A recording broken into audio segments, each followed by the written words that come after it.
think we'll require you very, very soon, very, very quickly with us one more time. We very regularly do these kind of programs. My question to you, Professor, was you had mentioned in your summary, which you had shared me earlier, was one of the points was ethical consideration and the challenges. If you can throw some light on that, we would love to hear from you on that, but as well.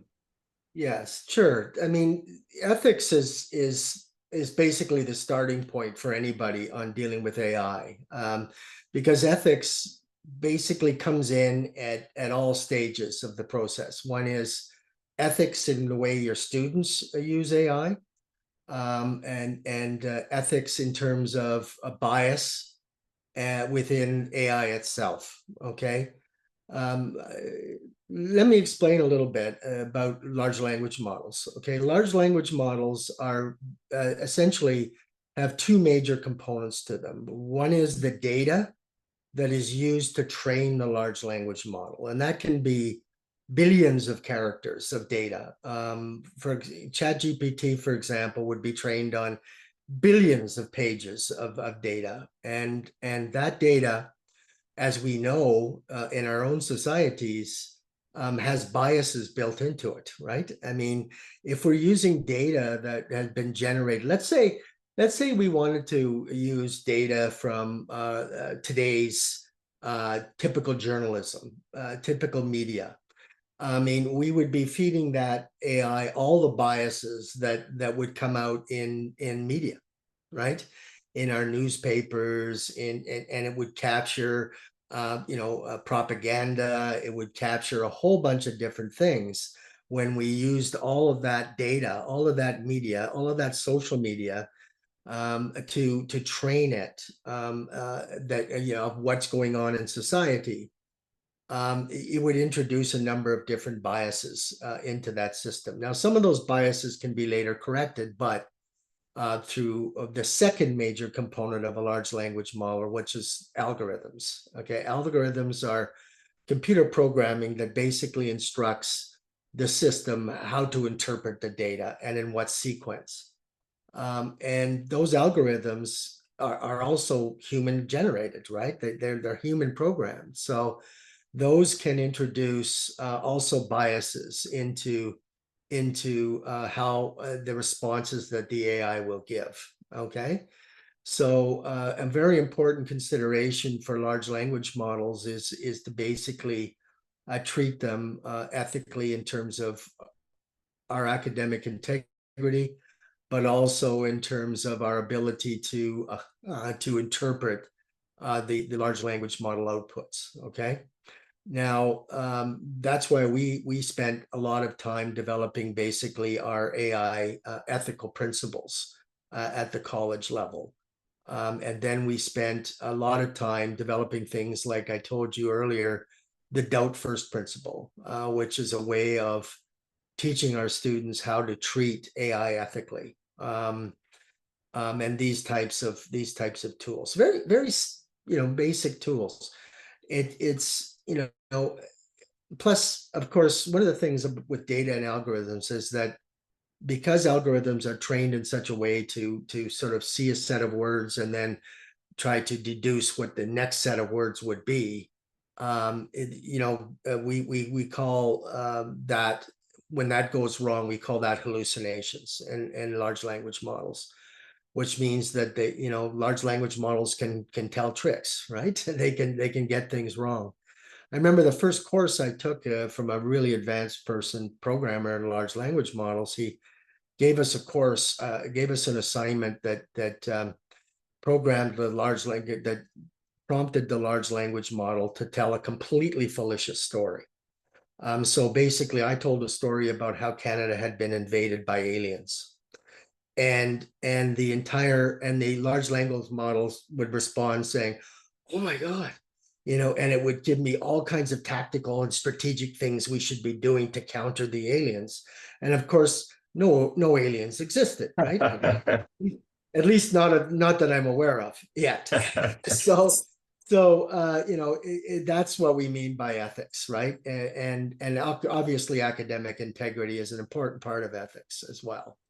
Is that a helpful response? Yeah, absolutely. No, it gives some direction to us, definitely. And which is why I think there is a lot of question which I've been reading a lot of stuff around what EU is trying to do in European part of the country.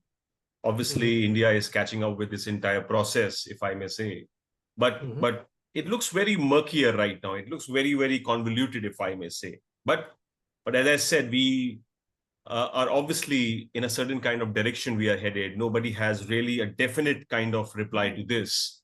So which is why my subsequent question to you is, when it comes to school community or school educators in particular, they're not the policymakers. They're not really the guys who will really be driving that change, if I may say. But at the end of the day, they have the responsibility towards their students. That's the core piece for them.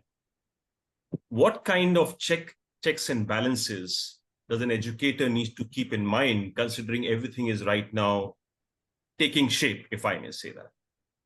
What do you think? It's a very good question. It's one I deal with all the time, and this is the way I typically answer it. I mean, governments will govern AI. They will set national frameworks on ethical use of AI, particularly in government services and generally how AI can be used in commerce to prevent prejudice and bias and things like that. But a lot of what's happening, with AI regulation is actually at the subnational level now. It's happening at the state, provincial, community level to tailor AI regulation to particular circumstances. But that aside, how does this impact us as teachers? Well, as teachers, we have to view ourselves as having actually a lot of control over what happens, but control within the guardrails of regulation. In other words, regulation sets what we can and cannot do in broad strokes.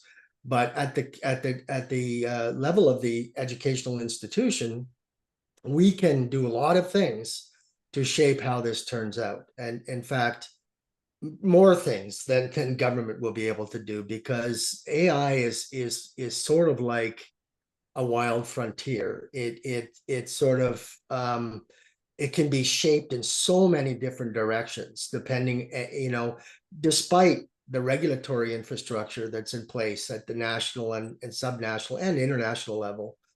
There's still lots of room for educators to determine what the outcome is going to be here. The why it seems very unsettled right now is that the technology is evolving so quickly.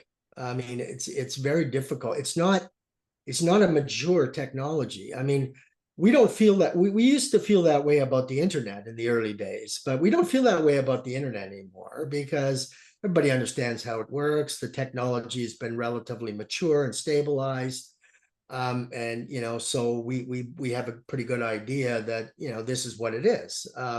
With AI, it seems very unsettled right now because it's evolving so quickly. So I encourage you not to focus so much on the technology and its evolution, but focus on its use in pedagogy, and then maintain your flexibility in terms of the how you're going to adjust your pedagogy to the new technology as it emerges, because otherwise it's overwhelming. It just becomes so confusing. Absolutely. They're doing this, no, okay. This is what AI technology we have available to us. This is what we're going to bring into our pedagogy. And then as we become more experienced and as the technology changes, we have to be prepared to adjust. But don't, it's like, every 100-mile trip, starts with the first step, right? And I think that's how we have to look at AI, because the next 10 years, it's going to be a full-time job just to keep up with the technology, let alone do our jobs, right? Do our jobs with the pedagogy of it. Yeah. Correct, Professor. I'll quickly open up the house for a few questions for you from the audience as well. Sure. And then we'll take your leave. So if you have any question, the way we will do this is you can put up a virtual show of hand. We'll help you unmute, and then you can ask your question. Okay. Instead of putting it on the chat, please ask a straightforward question, right? Yeah. I think because the way Professor has covered this topic beautifully, and I think we've given a very realistic view exactly what is happening. I can assure you that even if you are starting on your AI journey, this will be a great start for you to begin with. Right. So if at all we have, okay, you are putting this on the chat. In what way can AI contribute in pre-primary teaching? Okay. Would you like to answer that, Professor? Okay, that's not my expertise. My expertise is in higher education, but I can envisage it. I mean, I can envisage ways that for example, young children who want to learn through storytelling, want to learn through communicating by telling a story, which obviously the research tells us enables mobilizes much more brain activity.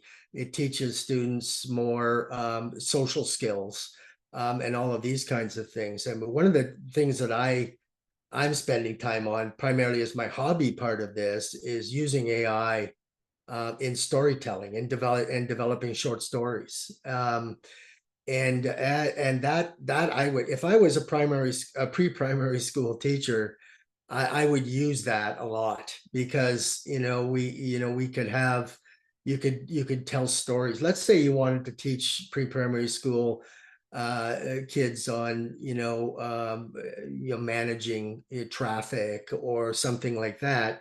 You could do it with AI by basically creating a story, and you could do all kinds of things like that with AI. It's a lot easier than it sounds. I mean, some of the tools out there right now, you can do that very, very easily. For example, to communicate to my colleagues, I wrote a short story called The Adventures of Professor Pixel. And it basically talks about Professor Pixel's first semester of integrating AI into his applied sciences program. And I had the AI draw a funny picture of Professor Pixel all stressed out with big eyes and everything. And it just took it right through, like how the classroom would be, experiences, things, problems that came up in the classroom. All of that is turned into something real because you told it in a story. And to me, AI has tremendous promise with young children on education. It can turn sometimes boring things where you have problems getting them to concentrate, and it can turn it into fun ways for them to learn. I think actually, So that's a great example. In fact, absolutely. Yep. Yeah.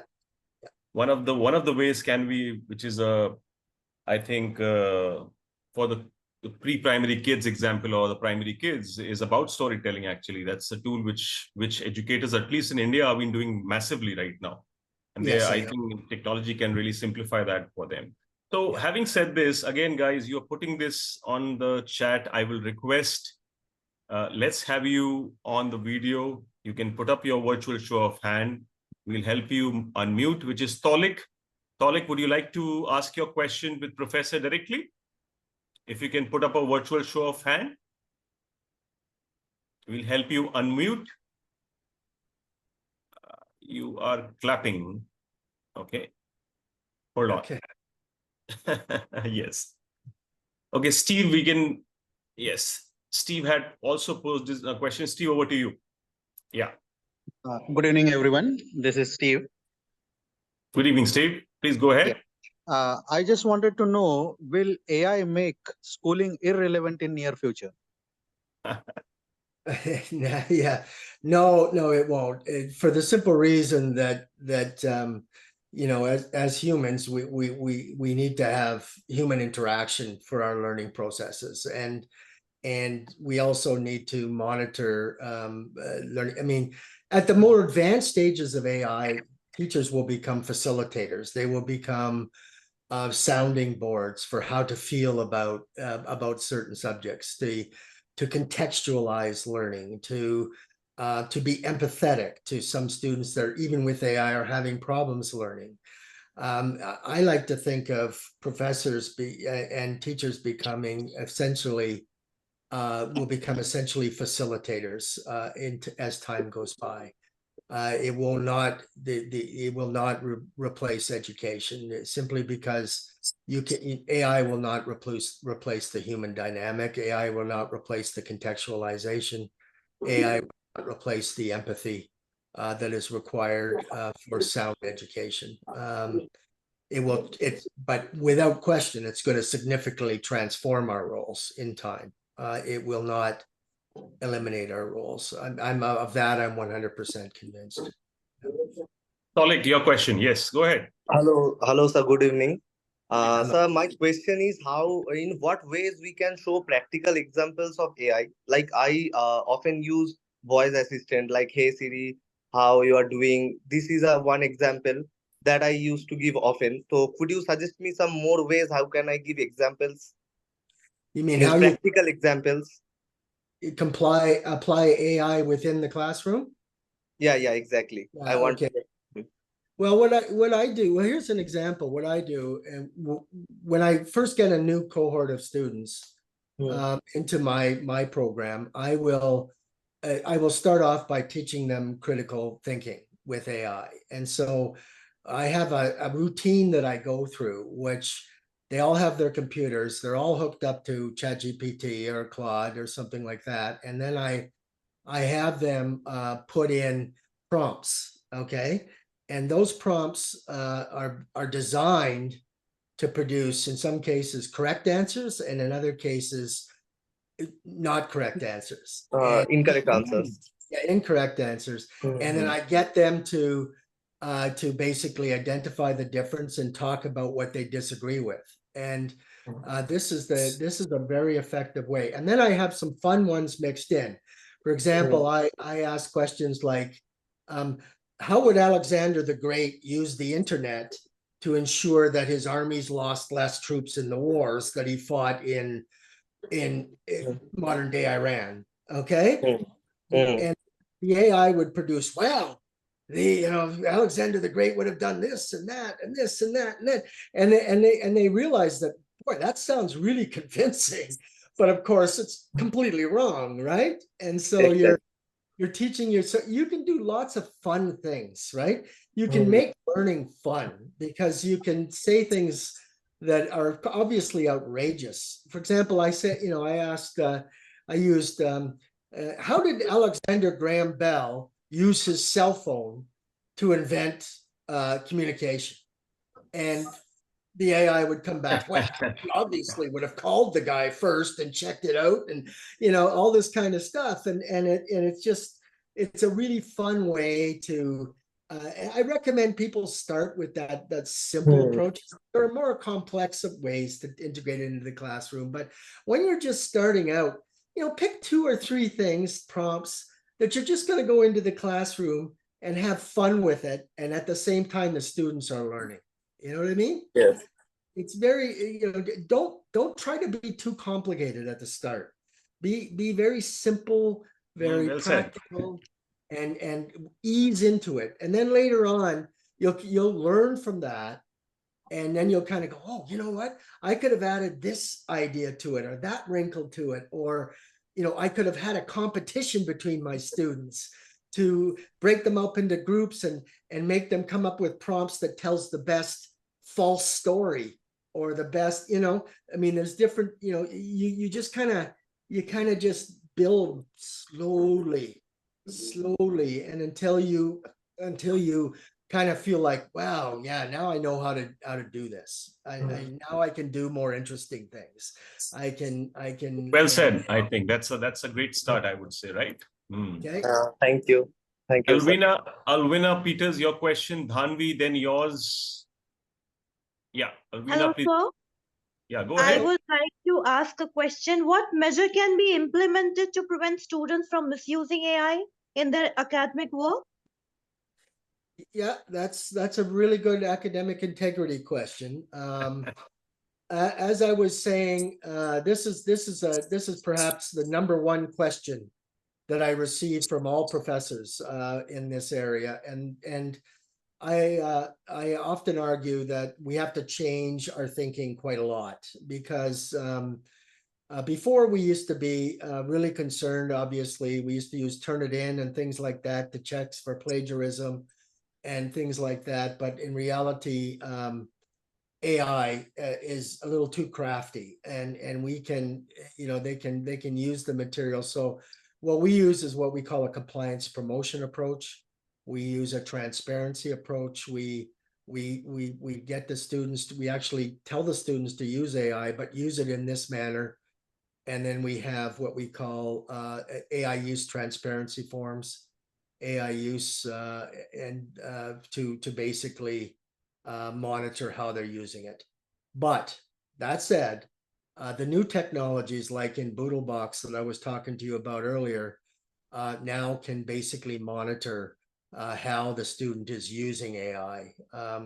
So we channel their AI use through this new software technology, and we can actually see the back door of how they're using the AI, how they're prompting it, what they're getting back, and then we can compare that to their academic assignment. So academic integrity tools are getting more and more sophisticated. It's going to be less of a problem for us in another year or two than it is now. Dhanvi, your question, which will be the final question. We are completely out of time, ladies and gentlemen. We have to move to our next panel. Dhanvi, your question.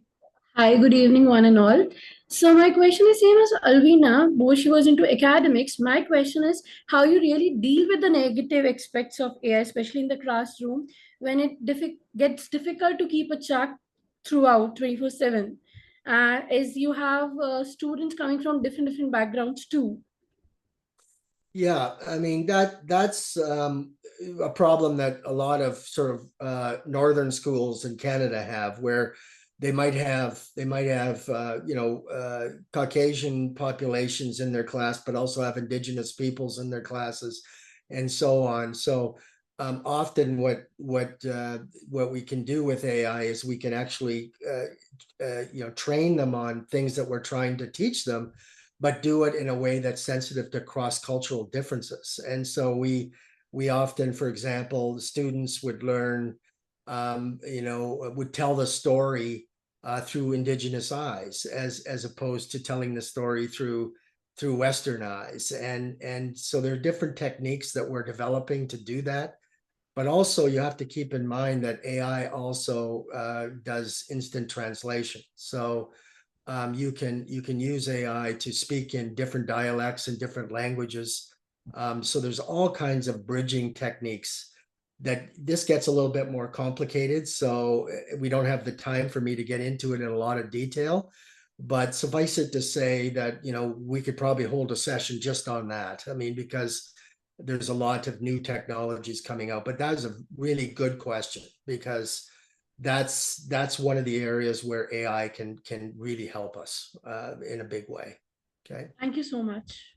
No problem. Thank you, Dhanvi. Thank you very much. Thank you, Professor. Absolute pleasure having you with us. I believe there are a few questions which I will not be able to take up this evening, but I can promise all of you that we will be inviting Professor Thomas very, very soon to be with us on an elaborate topic maybe, and even couple of ideas which I think I have picked up from your discussion, Professor, which is around the capacity building teacher training on AI, which we would like to collaborate with you, and we'll work with you as well.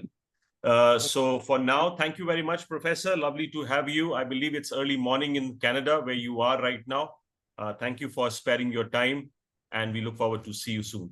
Thank you very much. Good luck on your conclave. Bye-bye now. Thank you very much. Take care. Bye-bye. Okay. So before we go to our panel, we are 3 minutes shy to our official start to our first panel discussion. I believe we have our panelists with us already. They can do a quick check with us. I believe Asma is here, followed by Miss Ratuli and Miss Neerja, the three panelists for our first panel discussion, who will be joining us, who will be sharing with us their stories or their adoptions of AI. We will delve into that topic. But before we go there, I would like to quickly make a little sort of a explanation why we are doing this. What are your takeaways from this particular conference, which we are doing? How you can make the best use of what we are trying to do for you, which is number one, please ask questions, which is that instead of putting them in the chat, I will devote more than 15 minutes in every discussion on Q&A itself, number one, because the idea is to really curate your points and really have a very inclusive discussion, really. Okay, that's the number one point. Number two is that we have brought in teachers' perspective to this. Remember, I could have very well gotten principals to speak on this particular forum, but we made a conscious call that this is all about teachers, which means this is actually your voice, which means teachers' voice around AI, because you are the one who are really be navigating this with your students, right? This is not at the leadership level, which is your principals. They are going to support you with this, but you're going to really will be in the thick of action, if I may say so, right? So we wanted to take that pulse. We wanted to really understand your sort of a pain points, your advantages, your experiences. That is the entire idea of this conclave, okay? Which is point number two. Point number three, this is just the start. You give us your feedback after the 2 days we are done with. We will do similar thing or maybe a better version of it as we go along, okay? So this is more of an experimentation we are trying to begin with, which is we are initiating a conclave, which is all driven by the teachers, led by teachers, in fact, and curated by teachers. So with that in place and our understanding in place, we are dot at 5 o'clock. So let me quickly introduce to you my panel, which is a very brief introduction, their name and which school are they from.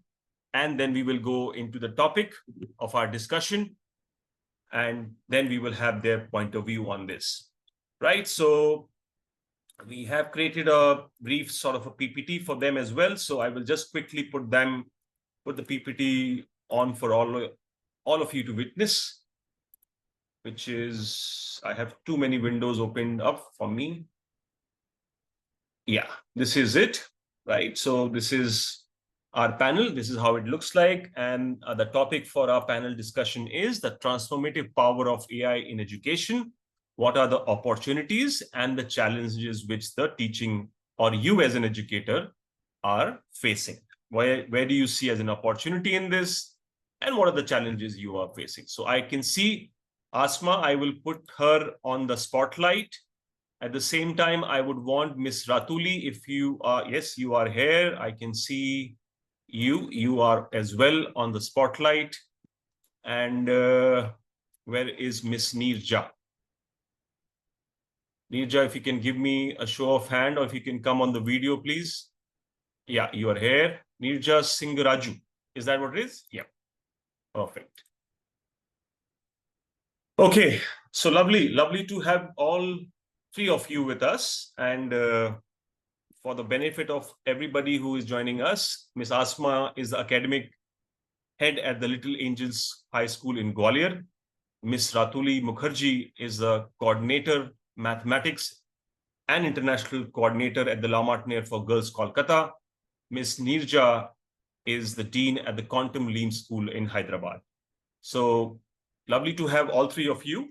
How we will do it, let me quickly outline this basic sort of a format. We will make it a very free-flowing discussion.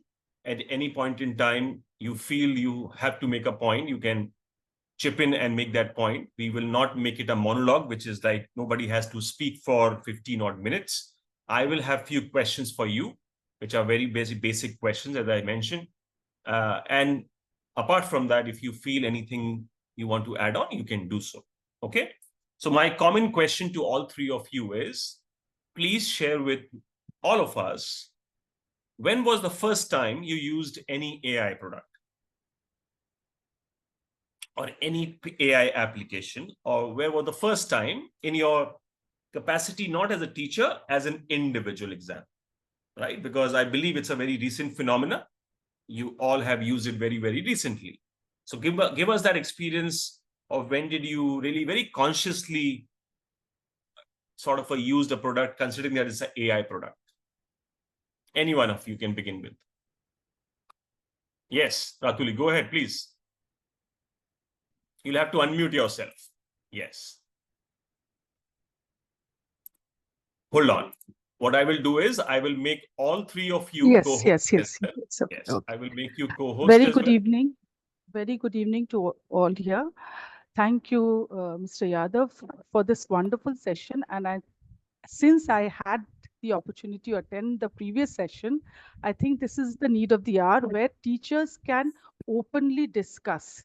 If we can discuss what is happening in the classroom, I think we can make life little easier for both the students and ourselves. And the teacher. Yes. As a teacher. So where I had used very consciously, very first time, like I had used ChatGPT. So I downloaded ChatGPT and I used Okay. ChatGPT. So at that time, I was preparing for my IIHM contest. Okay. There's a contest for teachers where we go and cook. So I happened to register myself. I said, let me try a recipe where I can use these ingredients and what will the outcome come. Mm-hmm. So the ChatGPT gave me two recipes. Option A, you can make cheesecake like this, and option 2, you can make this kind of a mithai. So then from there, I took half from here and half from there and made my own. So that was my first ChatGPT usage, if you say. Other than that, I had used before that, I had used Duolingo. That was also a very conscious decision because I wanted to learn French and I didn't have time for it. So at night, maybe 15 minutes of French was through Duolingo. That was a Okay. very conscious decision. Very nice. So these are the two Wonderful, very wonderful. So we'll keep it brief, which is that because we Yes, have a so- lot of questions to really ask you, honestly. Okay. Asma, then Miss Nirja, your first tries with AI. Yes, go ahead, please. Yes, sir. Good evening, Gaurav sir, and good evening to all the esteemed educators in this forum. The first time I used was ChatGPT when I tried to know what differently and how differently ChatGPT could give lesson plans to me as an educator. And I also used Microsoft Gemini to come up with certain PowerPoint presentations. Okay. Okay. These were your two usage of AI, I mean to Yes, say, right? yes. Fair enough. Yes. Asma? Yeah. Am I audible? Yes, go ahead. Yes. So, thanks to IPN. Your network is There's such something- problematic. Yes, I have there's some. connectivity issue here, I guess. Hmm. So quickly, if I'm audible, then Yeah. Now it you're was audible. Go ahead. IPN. Yeah, it was at this platform, IPN, where I was introduced to ChatGPT. And then from that particular day, my journey to know AI in a better manner started. And till date, AI, as in ChatGPT, has become an important Okay, so what I think Asma is trying to say that part of my life. I'm a research teacher. As a teacher, yes. And as a research scholar, AI is a part of me now. Yeah, go ahead. But the problem, there's a little problem with the network. It is coming and going down, basically. So I was talking about the ChatGPT session that we had. Correct. It was here at the IPN platform that I was introduced to ChatGPT. And from here, I took the entire insight and the informations that I had to my school and I trained my teachers. And today we are actually working and integrating ChatGPT in almost everything, lesson plannings, classroom discussions, and even our students are using ChatGPT in a good manner, I must say. So yes, AI, as in my teaching career, it's very helpful. And if I talk about, as I'm a research scholar, it is helping me a lot. Okay. Okay, wonderful. So mostly, I think if I may pose this question to everybody here, I think the first very formal adoption of AI for any educator was really ChatGPT. While ChatGPT is just one of the apps basically which works on AI as a model. So I think ChatGPT takes the cake here and everybody more or less uses it for their particular needs. Now, coming to our topic and that very specific question which I had, number one, and again, it is open to all three of you, which is when you have been using this now, ChatGPT, or I would say other tools of AI, how do you see this really helping you as an educator? What are the obvious benefits for you as an educator? Either of you can go. Yes. I would say, Nirja, if you can go ahead with this, please. Yes. Yeah. Yes, sir. Thank you for giving me the opportunity to take up first. See, I would say that, after I got used to, after I understood what is ChatGPT, and it was in this forum, the IPN forum, that I was also introduced to ChatGPT. Thank you, Gaurav sir, and your team for all the efforts and for bringing in expertise to let us know what ChatGPT is actually. It has helped me refine the way I teach and it has simplified my work. Before, if I would have to go for lesson planning, every year I would like to do something different. I wouldn't carry on the same lesson plan. I would like to add on something more. So ChatGPT has given me, it simplified the way I could go in search of something different for lesson planning. So that is one thing, it has simplified Okay. my work with regards to lesson plan. Okay. Okay. No, you can please go ahead. That is one way. Any way else it has helped you apart from that?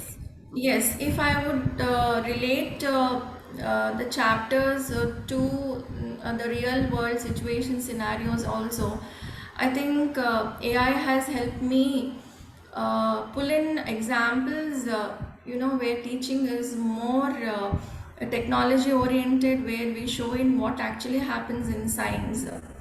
So I Okay. am a biology expert, so I have used AI in my teaching platforms and in my school to enhance the learning and enrich the sessions so that they understand.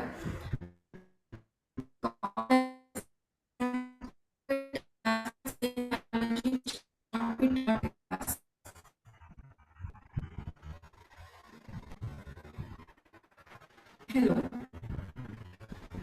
Yeah, Nirja, go ahead. Little problem at your end with your network, but please go ahead. Yeah, anyway, I think your Yeah, network. so that was another class. Yeah, go ahead. Oh, okay. Now is Go my ahead. audible? Yeah, you're audible. Okay.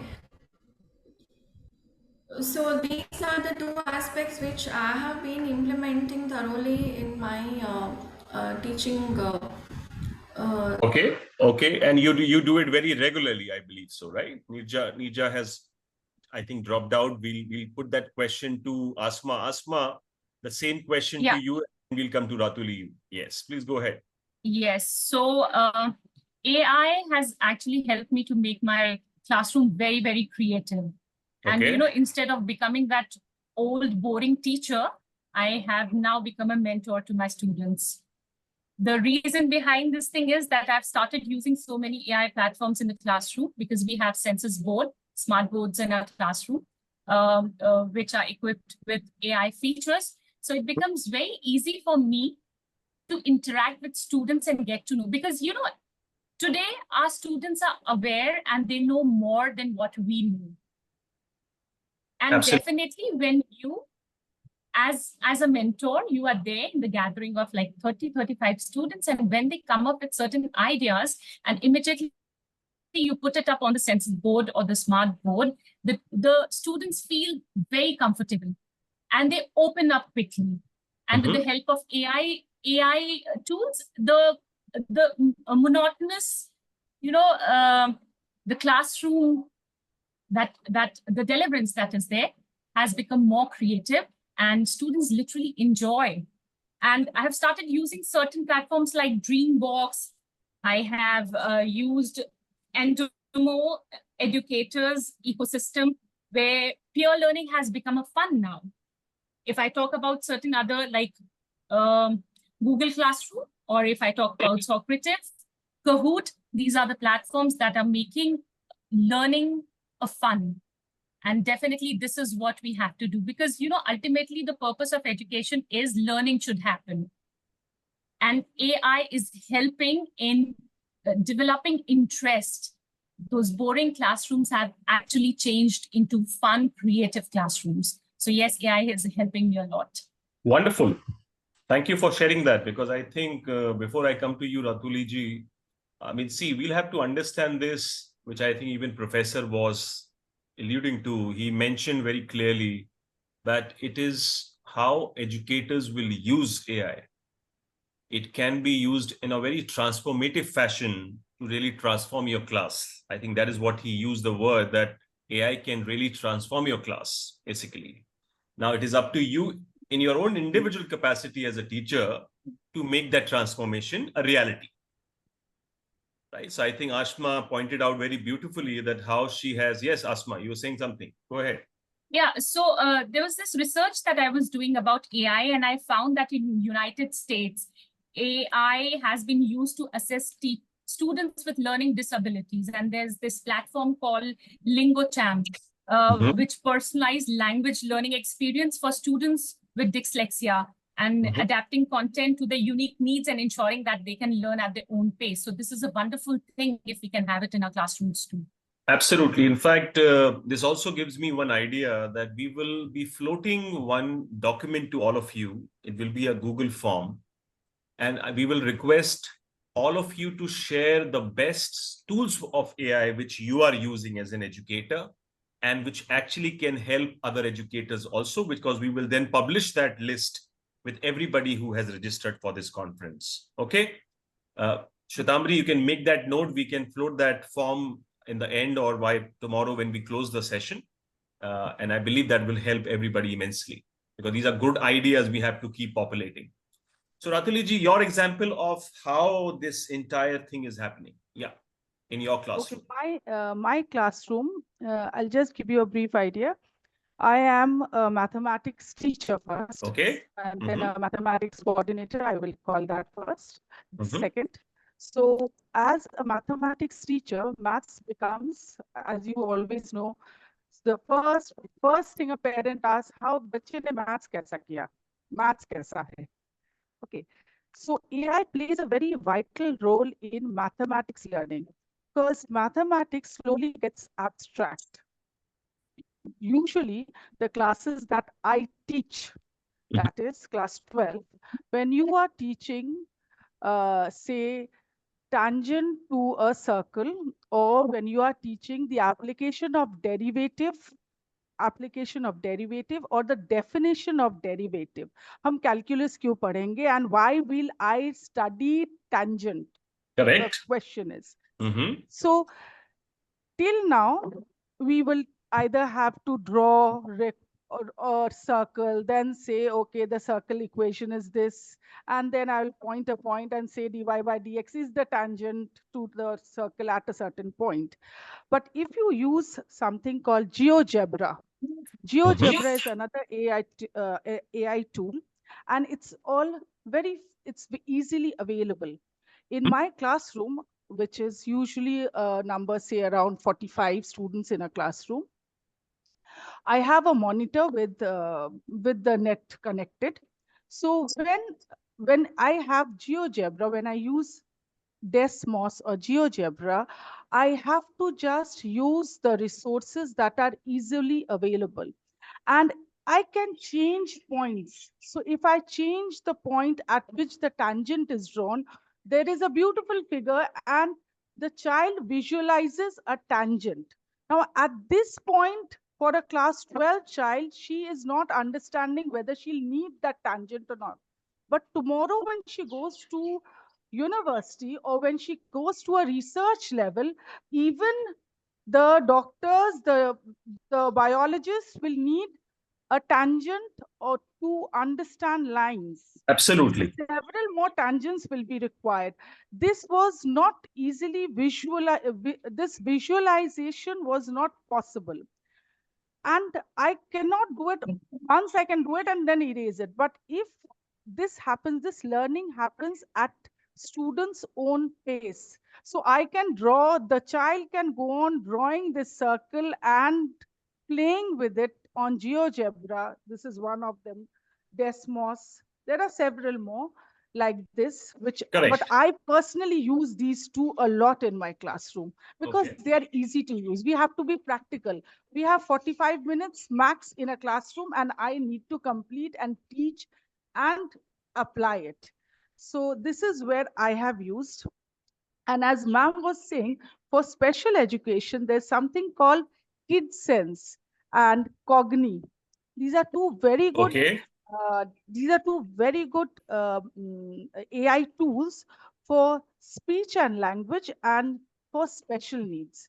So, so I try to keep a list of all these applications where I can use them in the classroom.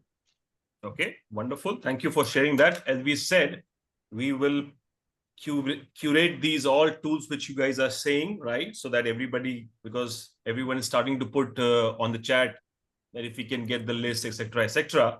But we will share with all of you, don't worry. We will share it once tomorrow we conclude our conclave. We will share with you all, don't worry.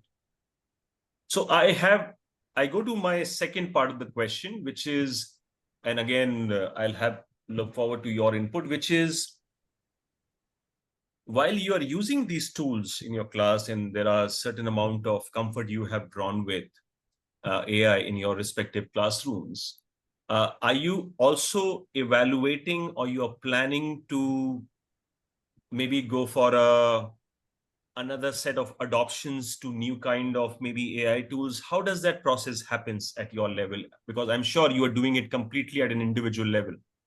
I'm not sure of that there is any other support which you have. So as an educator, while you have these set of tools with you, which you are using, but how do you, say example, you're planning to do your next bit of AI learning or AI adoption, and say, maybe example I'll give you, while you were using it for teaching purpose, maybe in your administrative level, you can use AI also, right? So how do you put that thought around your own process as an educator, or as in, I would say, educator come administrator as well, who will do a lot of admin job also? Okay. Anyone, as I said, so again, please remember, we are not looking at very polished answers. This is actually a very reality sort of answers, that how in a life of a teacher today AI will impact. Okay. Yeah, Asma, you were saying something. Yeah, yes. So I believe because being an academic head, there are so many other tasks that I have to perform, and AI can significantly reduce the administrative burden on teachers. This will allow the teachers to focus more on teaching. Exactly. If exactly. you talk, yeah. So personally, while I'm, framing reports and all, or I'm jotting down few points which I have to present somewhere, or there's a platform where I have to speak, I use tools like Grammarly. And there are tools like Turnitin. These are the AIs to assess with, they are helping. Grammarly is helping me so much, and even my teachers, to frame good questions, good answers. And it's helping to become good speakers also then. Then there's this another platform called Turnitin, which is an AI which actually helps in grading and feedback. Well, there's another AI like Class Dojo that manages classroom behavior and parents communication. So this automation helps teachers to reclaim valuable time and then direct their energy towards more important educational activities in the class. Absolutely. So that is one of the things which every educator will have to devote a little more conscious time, if I may say. While as a teacher, it will going to transform your class, your teaching style, your teaching pedagogy. But at the end of the day, it will also make you more productive as a professional, if I may say. Okay. So I'm sure that you all are doing a lot of stuff, a lot of work right now, which can be really outsourced to your AI tools, right? So Nirja and Ratuli, how are you using it beyond the teaching example? Yep. Yes, sir. Being an administrator, I think most of the principals and many administrators are having a tough task making the timetable. Because once we start the academic year, changes keep happening. Sometimes teachers suddenly quit, sometimes new teachers join in and all that. So timetabling again, if you take the help of AI, the way we go with the timetable, sorting the timetable tasks and all has been refined and made easy because of the support of AI. This is one huge Herculean task to all the administrators, all the principals, and all the whole set of educators who deal with making timetable. Okay. So many things overlap, we clash, and then we make a timetable, and then at the end of the day, we realize teachers come in saying, my class is clashing up with some other time, at the same time, you've given in another class, and all these things. So, timetable also, we have nowadays artificial intelligence helping us with setting up the timetable. That is one huge task which has lessen the time that we spend in making the timetable, because in that aspect, if you see, this time can be devoted for focusing on other aspects where we need to resolve certain things, or where we need to enhance the learning of the children or support the teachers in many other ways. So this is one blessing, I would say, for us as an administrator. Absolutely. I think we lost you again because of a poor network. I think Professor was also sharing with us, if you all recall, what he was sharing with us was that even in the US, which is considered as obviously a very developed economy, etc., the adoption of AI is only at the 20% level. So remember that it is actually, if I may say, about Indian context, we are not really far behind, if I may say. Yes, this gathering today is more of a representative gathering for only private institutions. But I believe if private institution is to contribute 50% of Indian enrollment numbers, right, which is our kids go 50% go to our private setups. But the only thing is that, yes, it's only 3.5 lakh schools out of the 15 lakh schools which we have. But what I'm trying to say is this, that we need to be the first movers in this. And that is one of the core objectives of our doing this program, that we want to spread the AI adoption to as many educators as IPN can come across, right? I think, Nija, you are having little trouble with your network, but never mind, you're back again. Ratuli, you were sharing, or you wanted to share about how do you use beyond your classroom? Yes. Okay, since I am a class teacher too, and a club advisor, and several more other work other than teaching mathematics. Okay, correct. So what we use in our school is something called the Google Classrooms. These Google Classrooms are very easy now to connect to parents at one go. So I don't have to write emails to each and every child, or maybe send letters. So the Google Classroom becomes very easy. So it has made my task much easier now. Similarly, if I have club activities, these set of way of collaborating through Google Classroom has become helpful. Okay. This is one way that we use. Other than that, there is a timetable committee, and our computer teachers, my colleagues who are in the computer department, they have also automated a lot of work of the timetable through AI. Okay. So So I think they will you have be seen a very, lot of automation happening through AI in your yes, institution, but in fact. that I am not, I have not done it. No, I get it. I get it. Yes. My colleagues, Mr. Sinha and Mr. Supratik Das, Okay. they are responsible for this.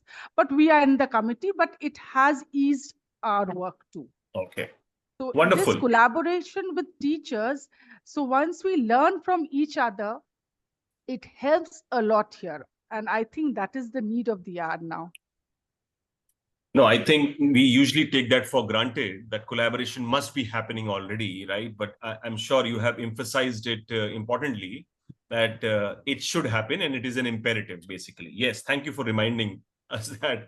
I will come to the final part of our discussion.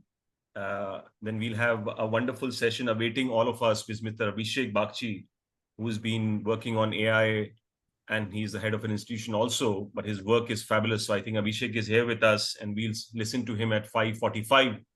But before we go there, I'll have one final question, and then I'll open up the house for Q&A with all of you, which is that final question, which is, while everything looks very hunky-dory, you've been telling me a lot of advantages of AI. You've been telling good things about AI. What are the challenges AI present to you? We'll begin with Ratuli ji, and then we'll go to Nirja, and then we come to Asma, you at the last. I will begin by saying what just now Professor was saying.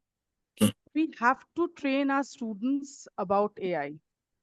So today it happened, I knew that I had this panel discussion. Usually a class is like we do our work and come out. But today I took out some time, and I thought I will discuss with my class 12 grade students what are their viewpoints. So I just asked them a question. Wonderful. How many of you use ChatGPT? Let us be straight. Let us, I was being friendly and they are friendly. We have a very good rapport. I said, how many of you use ChatGPT? First thing they asked, ma'am, will you check our projects, whether you'll check? Do you know how to check them through that, whether we have used it or not? I said, I know how I will check it, but do you know how to use it?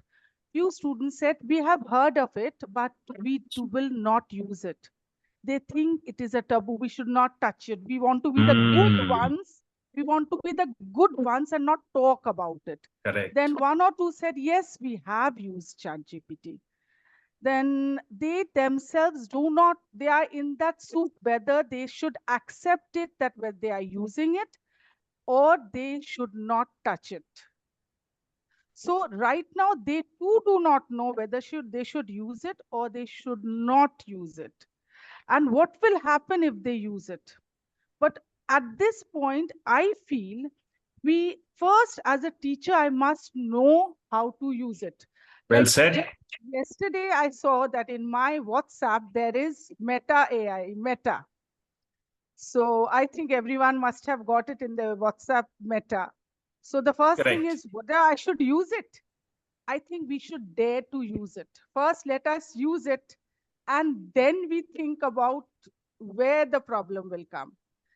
And as the challenge is, I think as teachers, at least in the Indian society, if for mathematics, at least I can say for mathematics, if I have to test the knowledge of a child, I can do it even if the child has copied the answer from ChatGPT. I can ask Viva, I can do experiential teaching, where can I ask the child to show me what she has done. The moment she has to show me something, what she has done, then I will know whether. So I don't find that AI will have a problem. I personally feel it is like, if I may put it, teachers are like the mothers and AI will be only the caregivers, means only help us. It will always help us. It cannot, mothers cannot be replaced. This is Absolutely, absolutely. That I mean, fair analogy to compare mom to caretakers. Yes. Okay, Nirja, your point. Challenges. Gaurav sir, I would completely agree with the example cited by Ratoli ma'am. So mothers cannot be replaced anyhow. So even if you have a robotic teacher, that this robot cannot completely replace what teachers do. See, the knowledge that teachers have is superb. You know, the way a teacher tailors the lesson as per the learning needs of the child is enormous efforts. There's a lot of enormous efforts put by the teacher, and there is the connect, there is a bond between the teacher and the learners, which does not happen in case of a robot who's going to teach in a class. But all said and done, there are certain challenges with technology where we have to efficiently use technology to help and support ourselves, but it doesn't mean that we completely depend on AI and we get crippled just because of using AI. Like I would say, simple example, these days these children have got so much used to using ChatGPT that you give them a project, they type it in ChatGPT and they get it to us, and they feel, oh, teachers will not get to know that they have got something from AI. But then we know what a child can do. We know the children very well. So this has become an easy tool for children to use, where they are not enhancing their thinking skills, where they are not going to the level of critically thinking or getting up to better innovative thinking. That is one challenge I feel for the learners. So we should, you know, as teachers, tell them that this is your limitation for using AI. Well, you want to know something new, you look into it, but do not copy the same thing. You put your thoughts in a creative way. You try to think critically and come with your answers rather than completely depending on AI. But yes, for teachers, it is definitely a boon.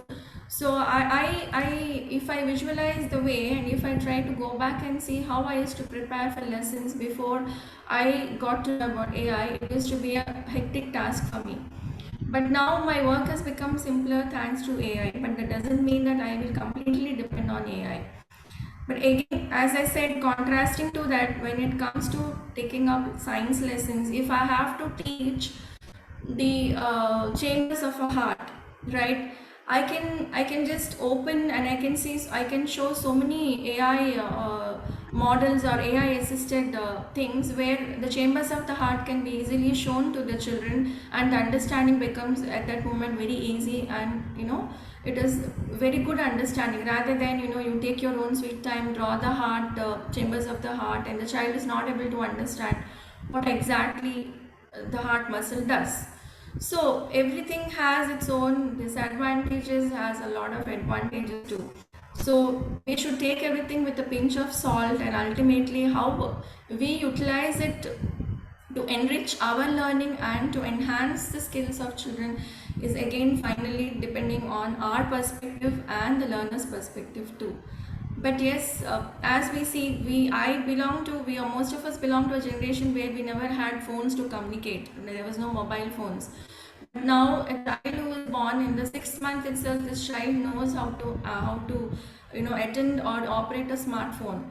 Now, if you see the next coming generation or next 10 years, how the opportunities and how the careers are going to transform and evolve, we need people who utilize AI and who are aware of what is augmented reality too. Otherwise, many careers will definitely, you know, become to a level where people will have to think critically and will have to be multitaskers, for which they have to know how to use what is AI and how to use AR too. So I think we need to update and upgrade ourselves in order to help our learning to evolve to a next stage and support the learners to enhance their skills too. Yep, fair enough. I think what you tried, which was the core message, which with respect to challenges, is that let it be a tool and let it not master your capabilities. Asma, your final word, which is with respect to challenges you see AI can present to you as an educator?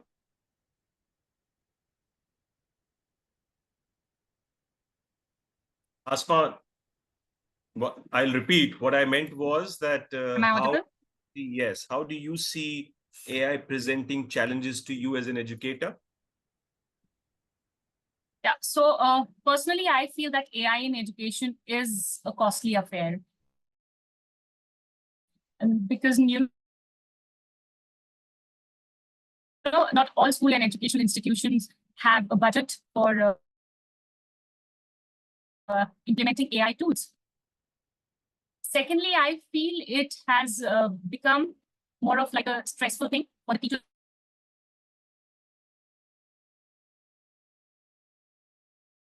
Yeah, To so update it regularly, because as it is, AI is not going to replace the teachers, but if the teachers are updated and they have integrated technology and AI in their teaching style, then definitely those who haven't will be replaced by those teachers. So there's always a pressure on the teachers to keep updating. And, you know, AI is advancing in such a manner that every day you get something new to learn about it. So it has kind of, you know, become a little difficult for teachers to be in sync with changing scenarios of AI. That's the challenge, I think. Well said. I think, yes, technology will continue to become a touch expensive. Whatever we were getting for free will soon be having a price tag to it, basically. And I think it will be good, because whenever something is for free, we try abusing it actually to an extent that we become habitual to use it very, very frequently. Example, all our emails.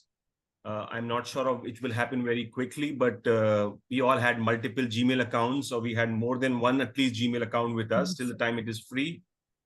In fact, I'm sure all of us for now also use ChatGPT's free versions. We hardly have graduated to the paid ones, but all this will sooner than later will go away. But having said this, I think all three of you presented very candid view of how technology is impacting you as an educator in your respective capacity. That's the beauty of this conversation, because I think a lot of the remaining educators who have joined us in this session would have drawn a lot of heart out of your messages, but they must be feeling a little more comfortable, if I may say, listening to all of you, that, okay, it's not a big deal to use AI for that matter. I can also do that today or tomorrow, right? So thank you very much to all three of you. Thank you, Ms. Ratuli Mukherjee. Thank you, Ms. Neerja Singh Raju. And thank you, Ms. Asma, for your lovely inputs and very candid talk and sharing with us how AI and you are interacting with each other, in fact, right? So thank you on very that much. note, Thank you, Gaurav sir, for this opportunity. Thank you most very welcome, much. most welcome. I have been getting few questions on the chat, which I have a common answer to. All of you who are present here, we will send you again a link to mark your attendance, okay? And that will come to only people who will be available with us at the end. Those teachers will get the certificates, because remember, for this conference, we had 3,000 plus registrations so far. So I'm definitely sure we will not be issuing 3,000 certificates to all of you. Okay. So thank you very much. People who will attend will get the certificate. We now move to our next session, for which I believe we have our guest speaker already with us, Mr. Abhishek Bagchi. I will quickly introduce him, and I am looking forward to this session, which is going to be very, very informative.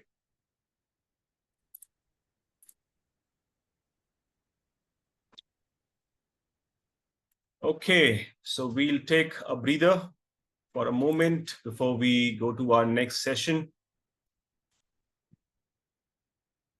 In the meantime, all of you can settle down.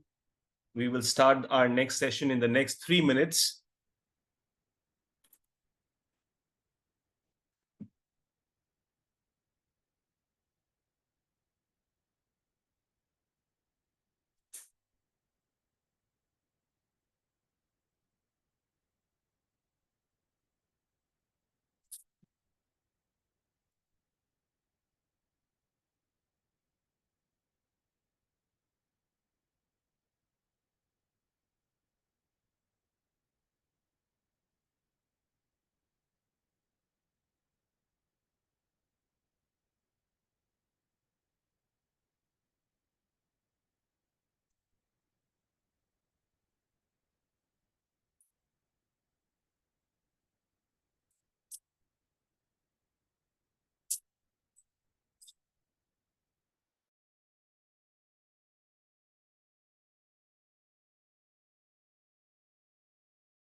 Okay, so we'll kickstart this now. I have with me a very, very distinguished leader.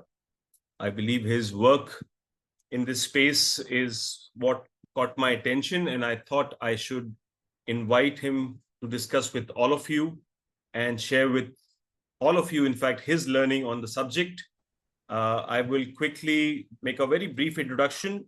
Mr. Abhishek Bagchi is the director at the MIT World School in Pune.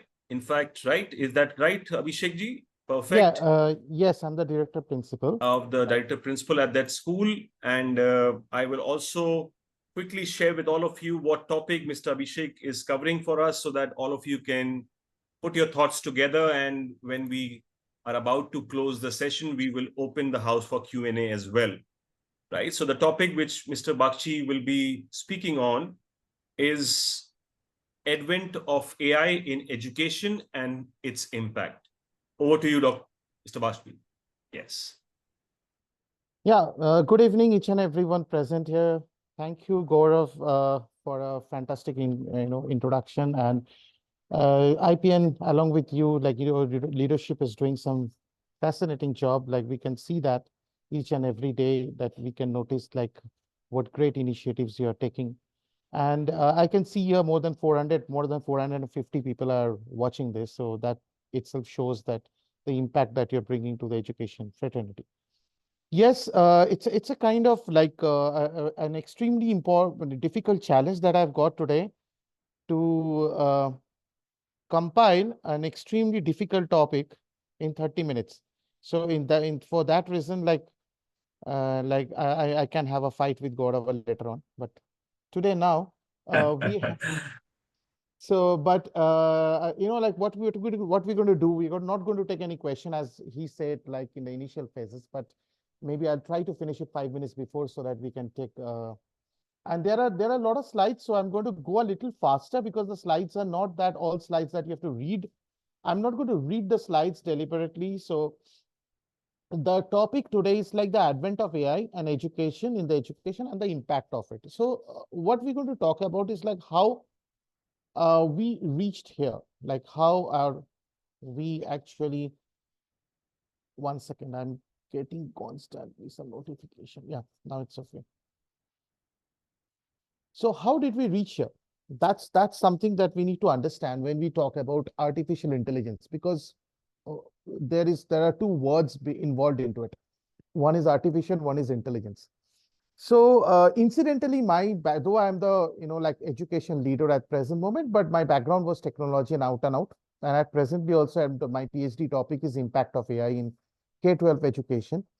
So when I started working with artificial intelligence and education, the first thing that came to my mind is like why we are telling this an intelligence, why it is an intelligence. So if it is an intelligence, then why is it artificial and what happened to the natural intelligence then? So to understand that, we need to understand that how we reached here, like what is our process that we reached here? What are the narratives we got created? So to understand that, let's take a small journey like this, more or less, like we all are teachers here. We all are teachers and we know that what are the different milestones that mankind has seen. And these are, like, this is not something that I have created. This is an artificial intelligence software has created this. I just typed a prompt like, give me a mind map of mankind's milestones, and they have given me these milestones. And I more or less agree with it, specifically the industrial age and then the digital revolution that is coming, that came after, say, the 18th century. So after the 18th century, when these things started coming, but if we go a long back, like when like we were dealing with fire and then the stone tools and everything, just before that, something very interesting happened to the Homo sapiens.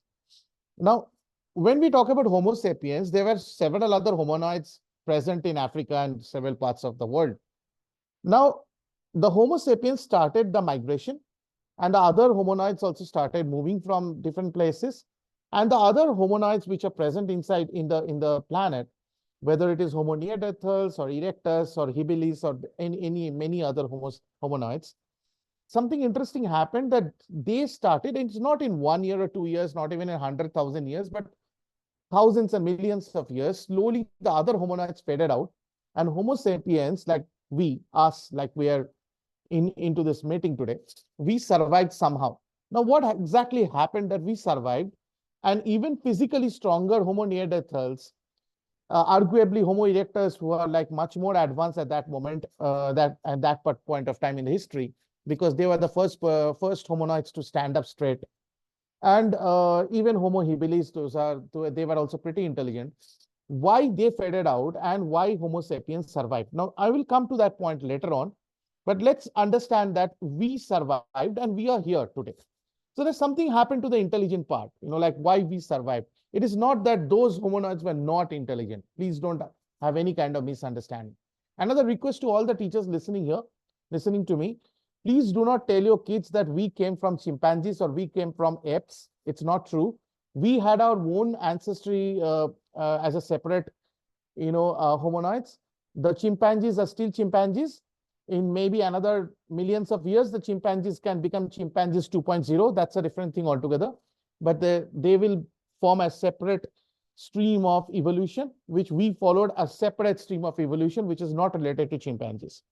So yes, please don't spread those myths that we already do in many textbooks. Now, before we go to the next part of our discussion, these three words are very, very important. Now, why, or rather, you can just type, I'll just give you 1 minute of time, maybe out of my 30 minutes. Like, what do you think that one common between all these four that is flashing in front of you? The four words that are flashing in front of you, what is common? What do you think is common? Like, I'll wait for maybe 1.5 minutes and then I'll give you the answer.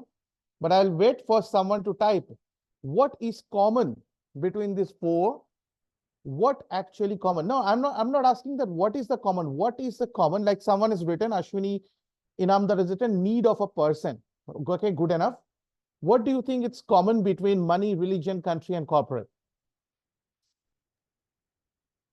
We are the common ones. We are the common. Okay, Gaurava, nice. You'll be surprised by the answer. Like, I'm not saying that you are wrong. Definitely, you're not wrong. But there is a very interesting common factor that you will understand. And that's actually, someone has written human intelligence, interesting. Main aspects of life, someone has written man-made or created, fantastic. Who is that? Srija.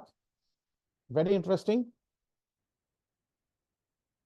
Okay, I think 1 minute is over. I don't have that privilege of continuing with your answers. Fine. So let's see that what is common between, Srija is the closest actually that came closest to it.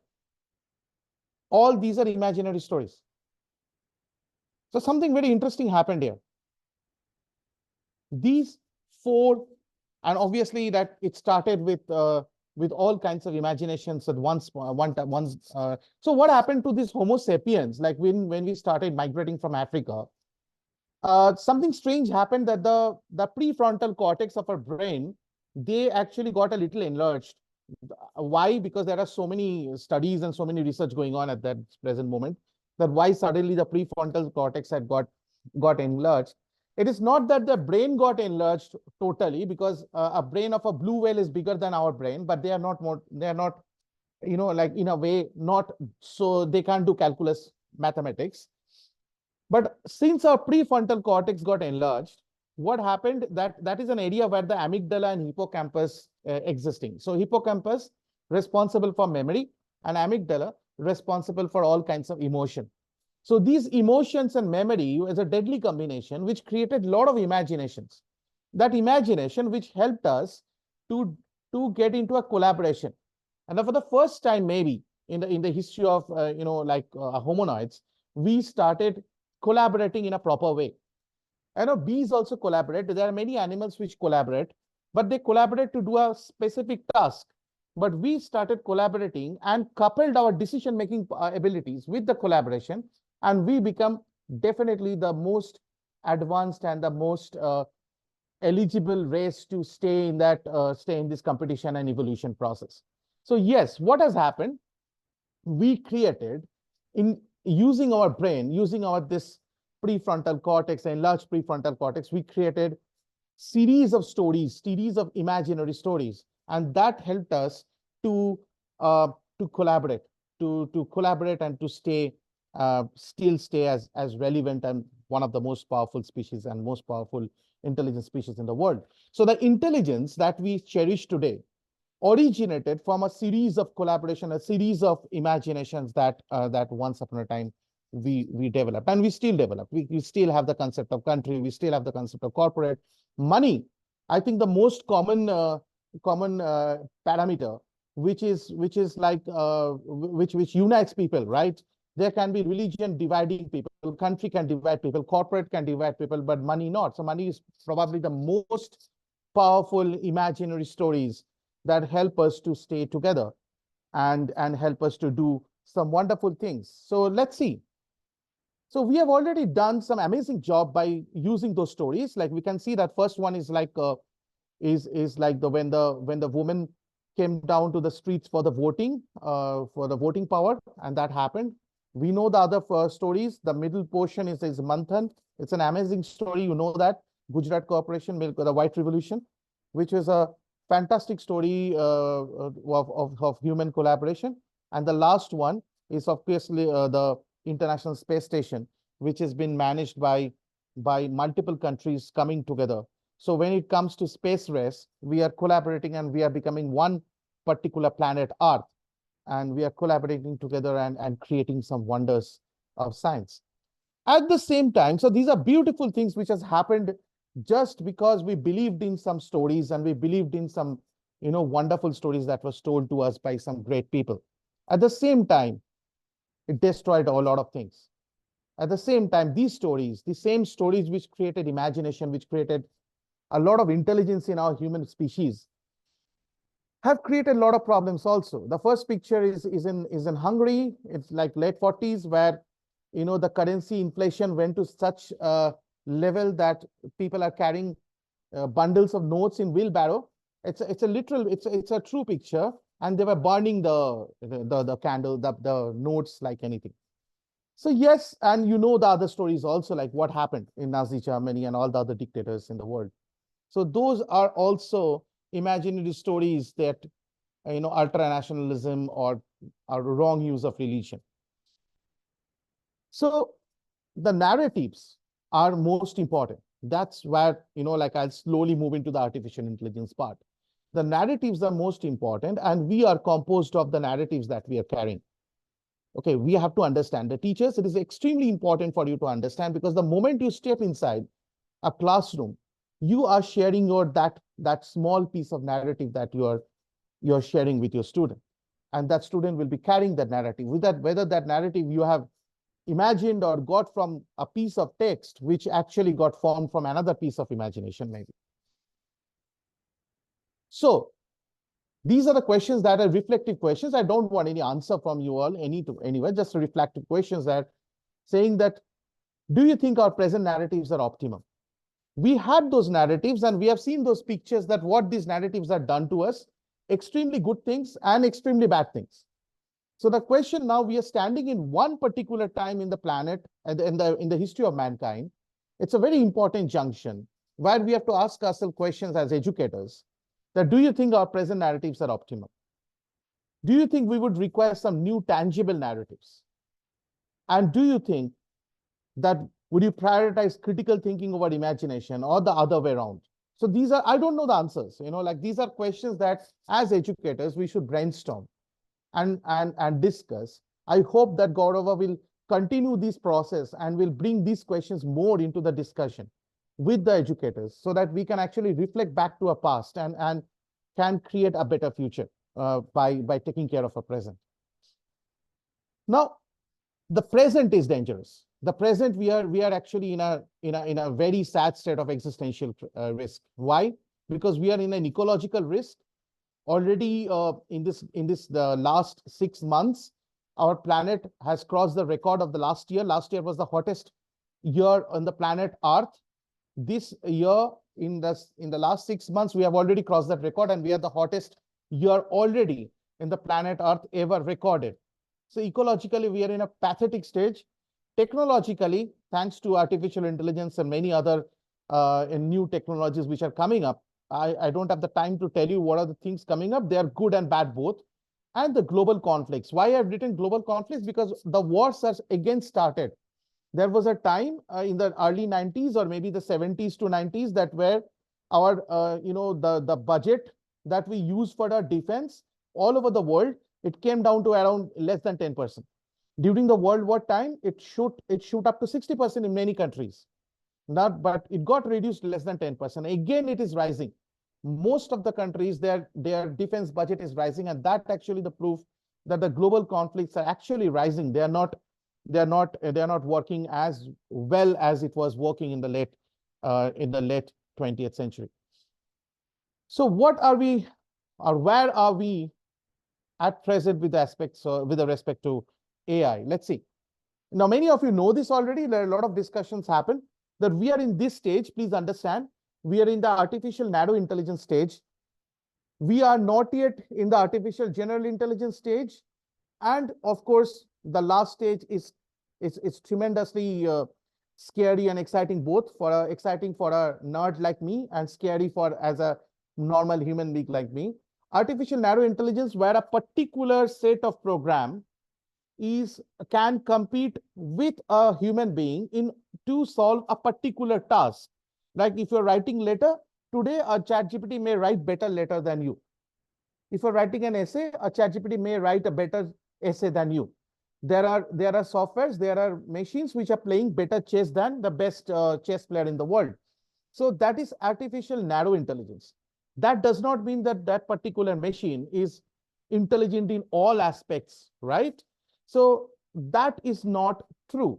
But slowly, this all sets of artificial narrow intelligence softwares may start collaborating with each other in a neural network, and all the artificially very superior intelligence of small chota softwares will come together and can form a general intelligence, similar way that our human brain works. Now, it is going to be very difficult to match the competency of that kind of intelligence. It is already difficult to match the competency when it comes to one particular task, but when they start collaborating and creating a one mesh of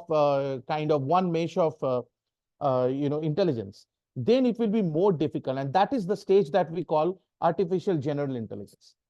And we are hoping that technocrats are hoping that they may reach one day the artificial super intelligence where the machine consciousness will be developed. Now, that's a very tricky idea because we don't have any idea what human consciousness is.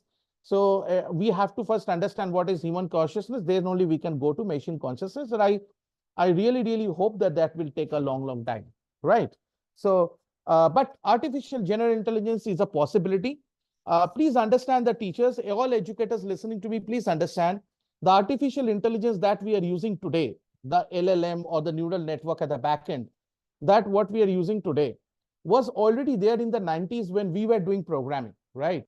It was already there in the 60s, in the 60s, 70s, we used to call it expert system. Then in the 90s, what happened that all the research of artificial intelligence and everything got into a pause. We called it AI winter. They went into an AI winter. Why they went into an AI winter? Because the amount of processing power we required to run those programs which got created, that was not available. So the processing power was not available. The program was there. Today, the neural network program which is running, which our OpenAI used, and even now Microsoft, Google, everyone is using, that programming was already available in a very similar way in the 90s also, but they were not working at that time because of the processing power limitation. Now today, it happened actually 2011-12, when a company called NVIDIA came up with a very strong central processing unit, and that created a kind of revolution. And that started again, the people who are like researching on artificial intelligence and everything, they just started working again, and then we can see what is happening today.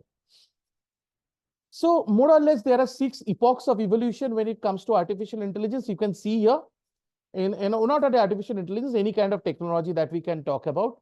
So it starts with the DNA evolution, and it reaches the epoch 6, probably. That's a very futuristic stuff. Like, but epoch 5 is very much possible. if you can see the Epoch 5, Epoch 4 is our present state where we are so much talking about technology. But when you go to Epoch 5, the technology and the human intelligence will merge with each other. I'll come to that point a little bit later. That's what the advent of actual artificial and the impact of artificial intelligence will come. Because when biology and the digital electronics will merge together, that will be the most interesting phase of our evolution. Because we are only talking about genetic evolution, we are talking about organic evolution, but there will be a digital evolution which has already started. And very slowly, we will be noticing our whole artificial intelligence with all the intelligence that they will be developing will form a digital species. So they will have a digital species. They may form a new religion of their own. People will be voting for them. They may actually form their own country, a virtual country. So artificial intelligence as a form of digital species, in Epoch 5, there is a high possibility that the biology and the digital form will actually merge and will create new species altogether. So we have to wait for it. And presently, the AI pros and cons that you already know. I'm not going to spend, like already in the panel, some wonderful discussion was happening and people were talking about the AI pros and cons very much. So you can just read it. I'm not going to read it here. So these are the pros and cons at this present moment. This is whatever I'm showing you at this present is like present moment. All these cons people are working, and very soon that you will be finding these cons going out and disappearing.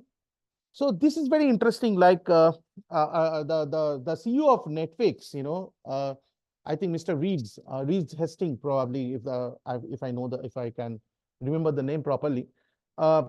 He once told that the competition of Netflix is not the other OTT platforms. He said that the competition of Netflix is not the other OTT platform. The competition of Netflix is sleep, SLEEP. It's a very scary statement that he is trying to say that the amount of attention that you are giving to the product, and this is not only Netflix, each and every advertisement, each and every materialistic product that you're getting exposed to is saying the same story. So the attention is your attention is the biggest, it's the biggest, catch point that everyone is waiting for. But this is changing now. The battle of attention is changing to battle for intimacy. I'm not going to go to a detailed discussion of this because AI is learning how to capture your emotion and press that emotional button, and it can become a social weapon of mass destruction very easily if we are not careful. So what are the major challenges of our present education system? Now let's try to marry this artificial intelligence and education system. So this is some kind of three challenges that I thought that I'll put it in front of all the educators today. And if you agree with it, you can write Y. If you don't agree, you can write N. Right. So if you agree, you can write Y here with the challenge 1. Right. Now comes the challenge 2. Let's see.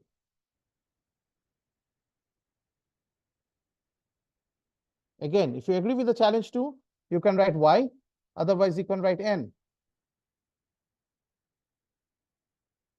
We are going to a very interesting phase.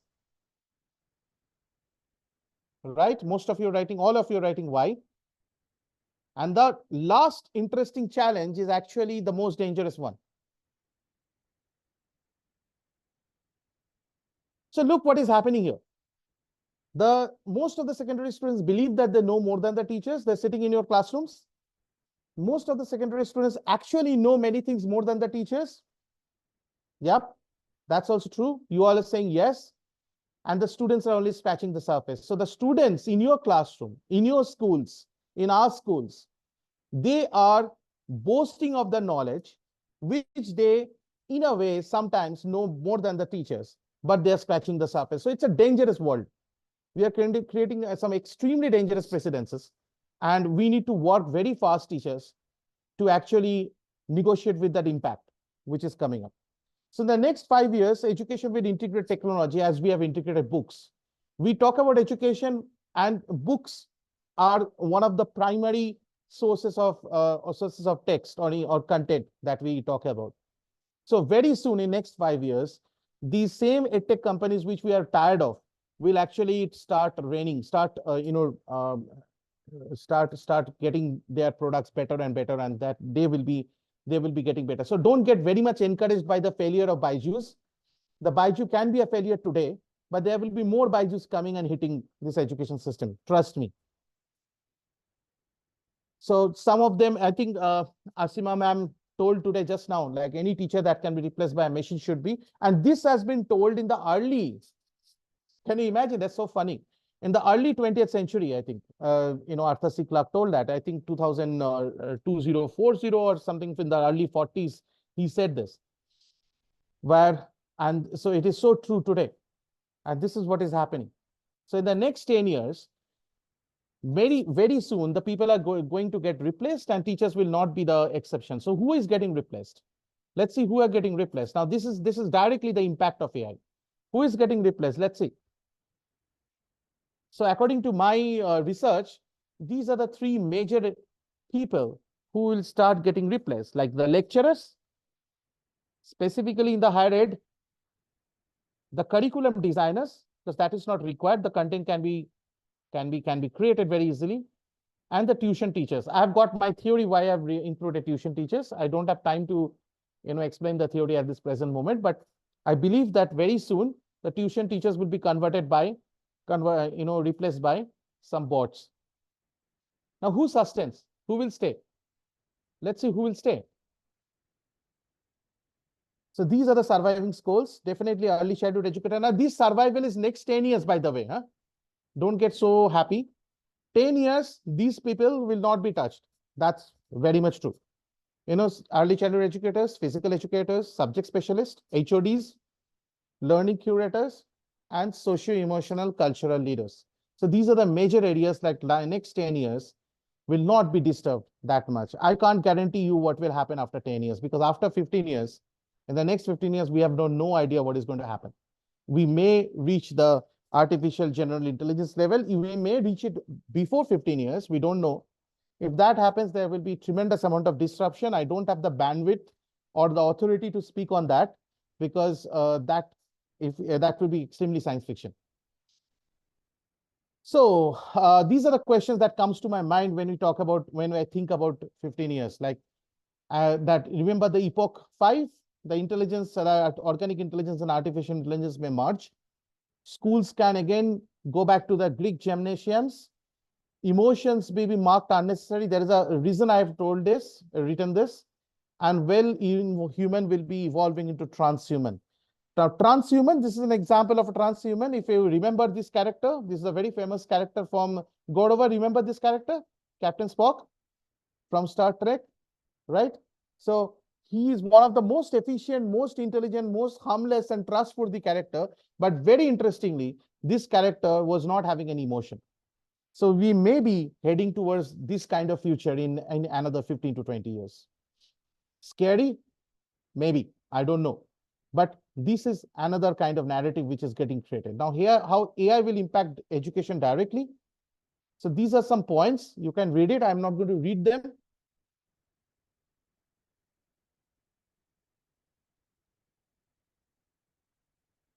So these are the probabilities that are coming up in front of us when it comes to K-12 education specifically.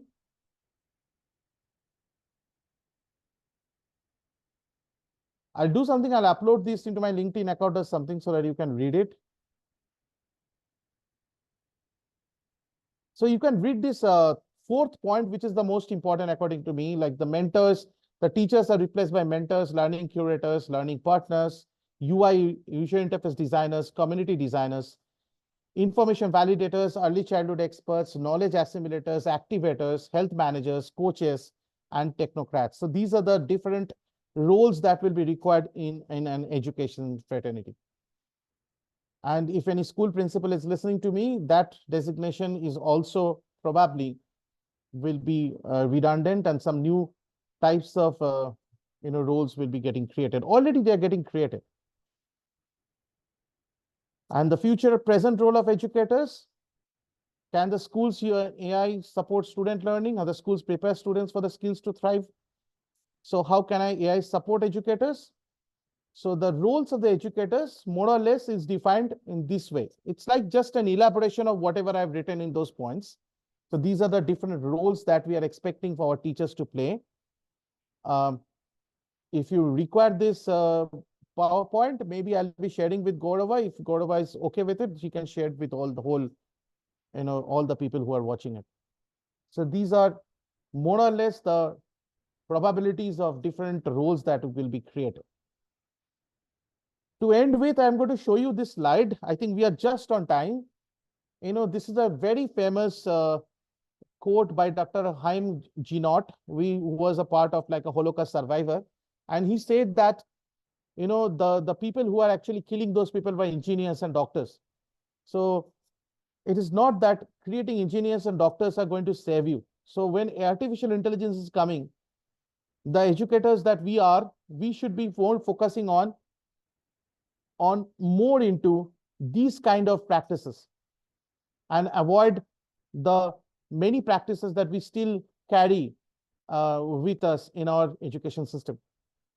So these practices, why I'm saying these practices are going to help as an educator in this age of AI, because AI will not be encroaching in this area, the social, emotional, physical, environmental, and cultural learning space. At least in the next 10 to 15 years, AI will not encroach this area. So I from my bottom of my heart, I'm requesting all the teachers, all educators, speak to your principals, even if there are many principals listening to me at this present moment. Please focus all your curriculum. The approach should be related to social, emotional, physical, environmental, and cultural learning. The whole curriculum can be taught in that way, because what we are trying to do, thanks to our NEP and NCF, we are trying to develop a lot of competency among the people, among our students. But unfortunately, our students will not be able to fight with the machine when it comes to competency. Competency, the typical 21st century skill, other than the social, emotional, physical skill, we will not be able to fight with the machines when it comes to that kind of competency. So machines will replace us. Please understand. So where we will be required, where there will be a decision required when it comes to a social, emotional, physical, environmental, and cultural decision. So that is somewhere in all the professions in future, people have to design the approach, all the decisions pertaining to these kind of people, because these are the people who will be required in future. These are some of the takeaways. These are something that I have found out. Some I have made and some I have taken from Valid Initiatives. It's a fantastic company from Bangalore who creates these kind of wonderful activities inside a school, whether it's a forgiveness well or the mindfulness zone. So these are the things that we should be doing in the age of AI to neutralize the impact, to balance the impact that AI is going to bring. And very interestingly, these are all AI apps which actually are used to develop the socio-emotional aspects. These are beautiful apps, wonderful. At least 3 or 4 apps I've already used. I've used Replica, I've used the Moxie, I've used the Querlo, and they are fantastic apps which actually help develop the socio-emotional and the psychological space, right? Which is you can also do. Thank you so much, Gaurava. I'm right in time, I think. Absolutely right on time. Fantastic. Thank you. Thank you very much. Thank you. I'm extremely thankful, purely because I think you did this on a very short notice. Yeah. I truly, truly appreciate it. Obviously, a very futuristic view, but you gave a wonderful bird-eye view of what is going to unfold in the next 10 to 15 years. Yeah. Thank you very much, Mr. Abhishek. Lovely listening to you. I was absolutely glued to the information. We would be truly appreciative if you can send this presentation to us. I will do that. Yes. I will send it to you. Perfect. Thank you very much. Thank you for your valuable inputs, and thank you for having time for us. We move on to our last agenda. We have another final panel for us to conclude our first day, which is day 1 of our conclave. And I will quickly introduce or welcome our panelists. I believe We have them with us. And the topic which we are deliberating on is AI and personalized learning, tailoring education to individual needs. That is our topic. And we will listen to firstly our panelists, and then we will open up the house for your inputs as well on the topic. Miss Mausumi Mandal, Calcutta International School, Calcutta, let's have you with us. Mausumi, if you are here, yep, I can see you. I'll quickly make you the co-host as well. Miss Seema Sharma, Academic Coordinator of BVM International School, Barnala. Let's have you as well, Miss Seema. Miss Seema is with us. I'll quickly make you the co-host.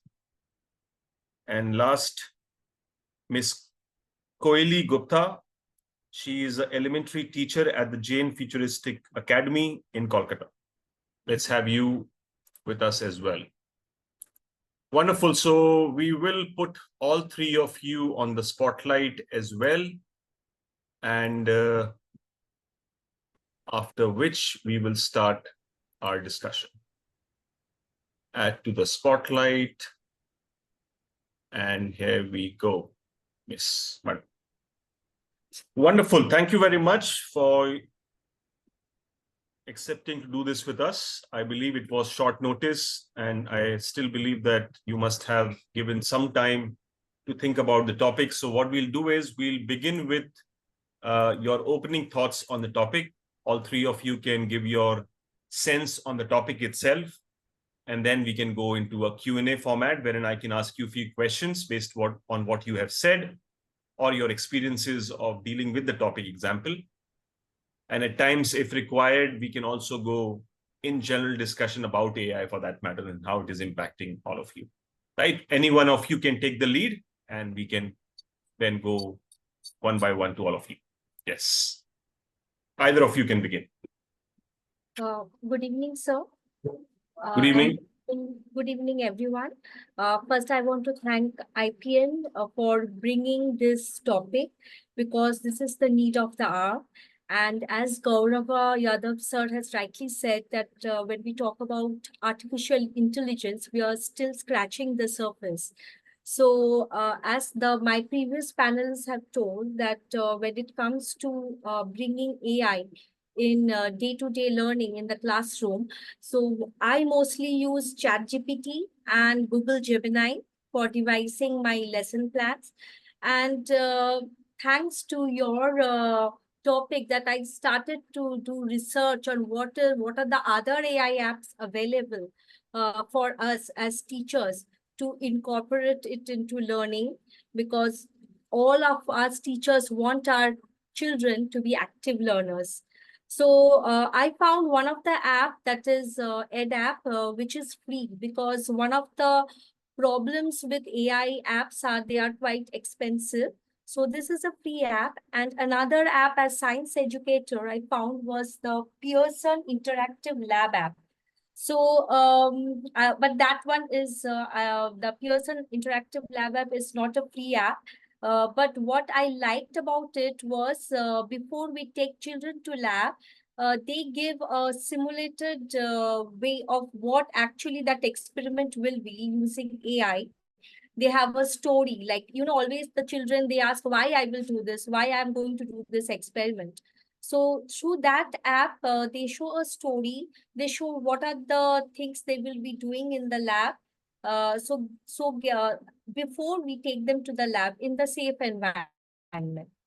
So these two things I came across, and I also found that AI has a wide application, which mostly is unused, which Thomas Conway sir also told that teacher empowerment, training the teachers in AI so that we can use these apps appropriately whenever and wherever necessary as a complementary tool for our teaching process.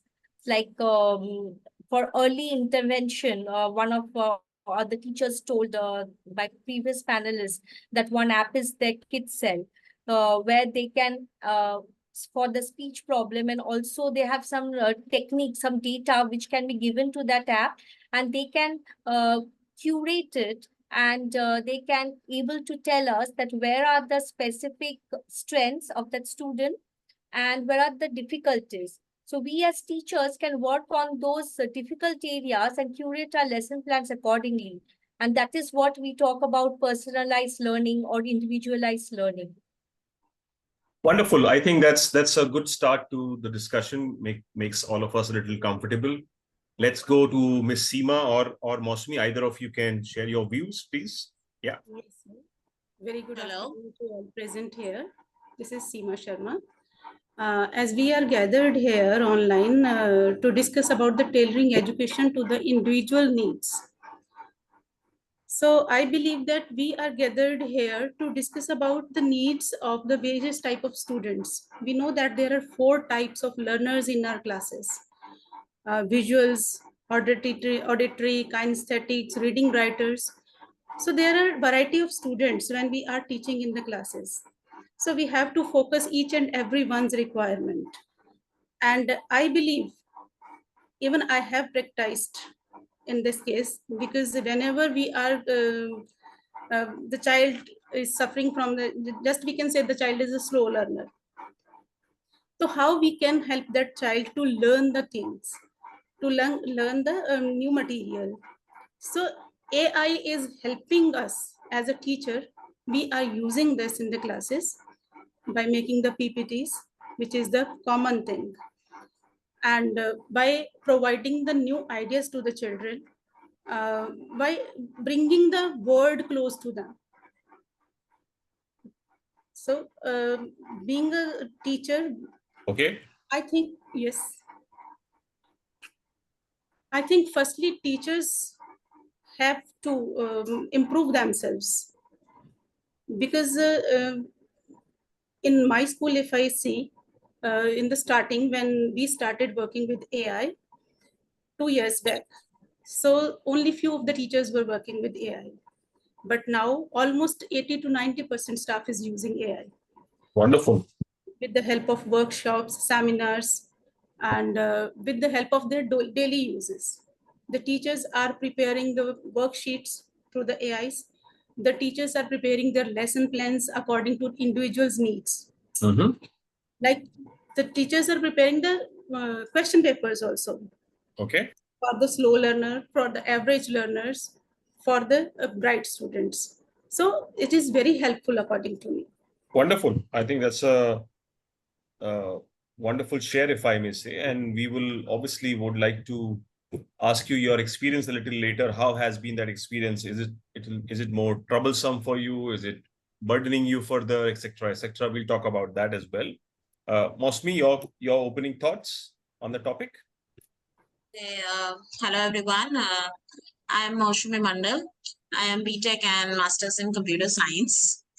So the first thing that comes as soon as I give my qualification is that I am basically on the advantage side, because anyone who knows how to code in this era is always on the advantageous side. So yeah, definitely I have that advantage of coding, but the irony is that even AI can code now. AI can write code. Maybe it is not that efficient, but we don't know what stands, as Mr. Abhishek was saying, what stands next 15 years. I think as educators, the most challenging part of delivering our classes, I think, is differentiation. And AI can be a great tool in that. In a classroom with different ability learners, it becomes very difficult for a teacher who is teaching a class of say 20, 30, 40, 50, whatever may be the classroom strength. It becomes very difficult for a teacher to prepare 50 different worksheets or maybe 20 different worksheets. It's kind of impossible. The kind of workload we have, the kind of, the classes we have on a day-to-day basis, it's almost kind of impossible, even if we try our best. And of course, we have families back home, all of us. So I think AI can be a very beneficial tool in this regard. While we want to differentiate in the classroom and make worksheets for different ability learners, maybe we can categorize the worksheets according to the easier, medium, and harder difficulty level. So while researching for the topic, I even found one of the websites which is called u.com, and there we can develop full lesson plans, and even ask the AI to develop lesson plan according to the ability of the learners. Those questions can also be asked. What I feel is, when we are giving instruction to our students for using AI, it should be monitored and directed. I think that's where the role of the educator comes, because we are no more educators. We are all guides. We are all facilitators. Our role is no more of a teacher who comes to the class and, whips the whack and teaches the student. We are no more that. We are all facilitators now. We are just helping the children learn. And as Mr. Abhishek was saying, that robotic teacher or AI teacher, I think that era has already started. Indus International School of Bangalore has already introduced the AI teacher. Kerala has introduced Iris. So these teachers have already been introduced, but can they still replace the human teacher? No. What are these teachers being introduced for? They are being introduced for things which are repetitive. We understand that in a classroom, when we, like today itself, I think, I'm a computer science teacher, so I was teaching loops in my class. So while I was explaining the loops, I saw that the same question was being asked by all of my students again and again. So what happens is, when we are explaining something on the board, not every student is paying attention because of their abilities or because of some distraction or something. They don't pay attention. What happens is, they lose track and the learning gap happens. So AI, this is where AI comes in, or the AI teacher comes in. The AI teacher can repeat it for each and every student again and again, because the machine never gets bored of repeating things. But it's very difficult for a human being. Specifically, we do get, however much we say that we have patience, but we do get irritated. And at some point of time, our productivity decreases because of this. If the AI can do the repeated work for the teachers, I think the productivity of the teacher will also increase. Mr. Bakshi has shown a lot of negative sides of the AI, but I think this is a positive side of the AI. Indus International School, Bangalore, who is experimenting with the robot teacher, the principal, I heard the principal saying that we have kept the AI teacher for repeating the answers which are available on the Google, answer which is available on the internet. And the teacher is there for the emotional and the better support of the children, because that's what an AI cannot give. When a student does a sum correctly or is able to do a small code efficiently, the pat that the teacher can give on the student back or appreciate the student, that cannot be done by an AI. However, further we will still be emotional beings. And as long as we be emotional beings, I think nobody can replace human teacher. That's what I feel. Some sort of humanity will still stay in us somewhere. Absolutely. I think you covered the topic fairly broadly as well. Thank you. I'll bring us back to the very specific part we are talking about, the personal, right? Which is, how can we make the teaching or learning more personalized through use of technology or AI example, right? So let me go to the second question, or which is a question which is a little more directed to all of you, which is, if you have used any kind of tools, maybe specific one, which have helped you in the process of personalized learning for a particular ward, a particular student, right? Can you give that example to us? Yeah. Yes. Yeah, Seema, Yes, please. Yes. I have used Gamma app. A lot even Gamma. I'm using now. Yes. Okay. Sir, earlier I was taking 30 to 45 minutes to 50 minutes to create create a PPT, Okay. so that for the better understanding of the children. But now only 5 minutes. Okay. 5 to 10 minutes maximum. Mm-hmm. My lessons, I believe that my lessons are now more efficient with the help of guys. And as I earlier discussed about the various type of the students, learners. So I am easily able to prepare the worksheets for them.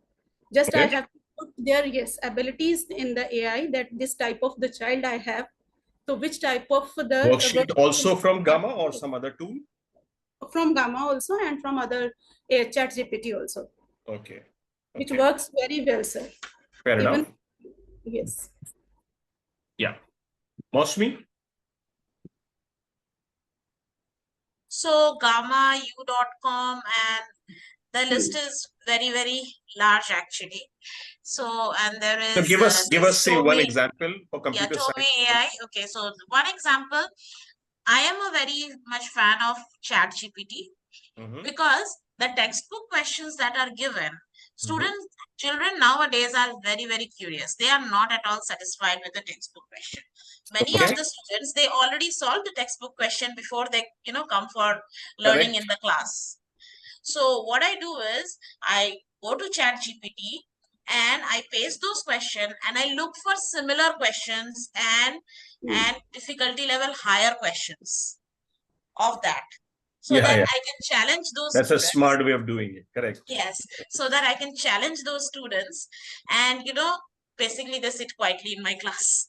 Okay. I'm picking up one question from the chat. I think it's a repeated question. Any one of you, while you may not be a subject teacher of Hindi, have you used it for Hindi? Any kind of tool?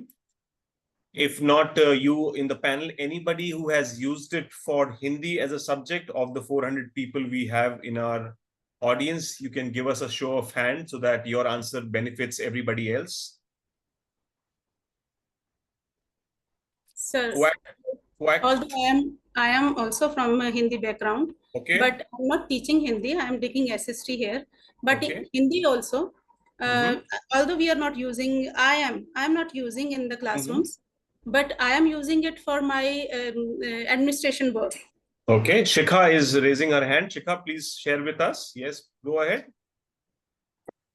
Sir good evening, मैं हिंदी पढ़ाती हूँ class 1st to 5th. Okay.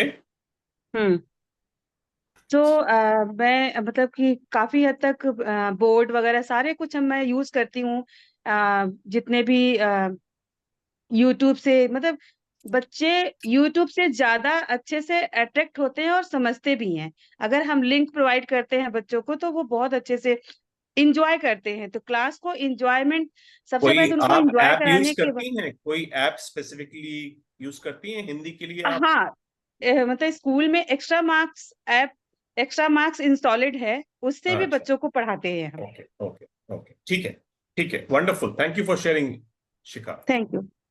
Wonderful. As I was discussing that I am working as academic coordinator, so sometimes I need some of the content in Hindi also. So definitely ChatGPT is there. Okay. While people have, I think Kumud has helped us with few apps. She has mentioned Symmetrics. There is also a Microsoft Hindi tool. Yes. There is also a Microsoft Hindi tool which very efficiently converts, because I did a collaboration with the Hindi and Bengali department. So they, I don't remember the name of the tool right now, but it's a Microsoft Hindi tool. Fair enough. And my children, they converted the poetries and short stories they have written in Hindi and Bengali. Before coming to the second day of the session, you will discuss with your Hindi department which app is that, and you will share with us. Okay? Yeah, sure. There was somebody else who was raising the hand, but then she has put down. Never mind. Koili, any example would you have of the first part of the question which I was asking? Go ahead. Yeah. Yes, so when I wrap up my whatever I was teaching to my students. So I wanted to see how much effective my teaching is. So I usually wrap it up with a quiz, and students, they become very much engaged. And if I divide them into groups, and if it is a boy and a girl group, then the thing just, they are very active. So for making the quiz questions, I don't have to look now. I use the Gemini app of Google or ChatGPT. And sometimes I also give the search word as application based question and then the topic. So I get some application based question also, some general easy question. So first I go to easy question for all levels. Then slowly, if I see they are able to answer, then I go to more applications. If the application based questions my students are able to answer that day, that means I was able to deliver my lesson appropriately. And if not, that means I have certain gaps in my teaching. I have to work on it. Okay. Wonderful. Reena, you were raising the hand. You wanted to share? Please go ahead. Yes, sir. Good evening, sir.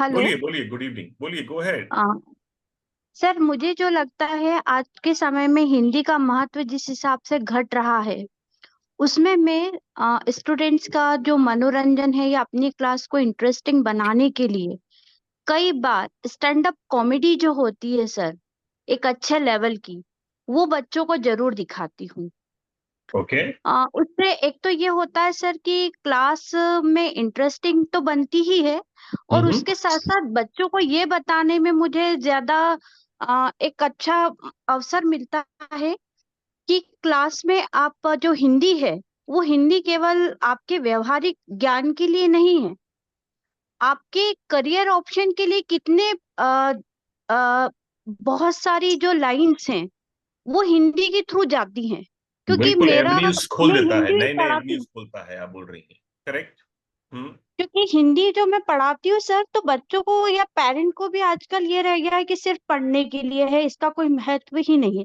तो मेरी ये सबसे पहली duty ये है कि जो subject मेरा है उसके लिए बच्चों में इंटरेस्ट पैदा करने के साथ उसका महत्व बताऊं Thank you, मेरी for sharing that. Yes, thank you priority है No, I'm happy that thank you shared. Sir thank you हाँ बिल्कुल एक बार हिंदी दिवस भी करेंगे अपन लोग उसमें हम लोग आपको जरूर जी बुलाएंगे बिल्कुल ओके जी अलका बिल्कुल Sharma your question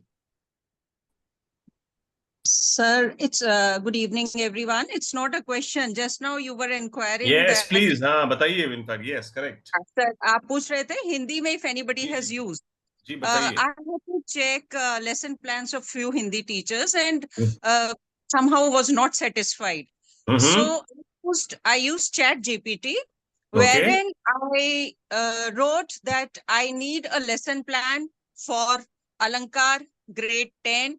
It should have learning outcomes, experiential learning, starter activity, and everything. And I got a wonderful lesson plan. Same thing I tried for grade 4 Sarvnam.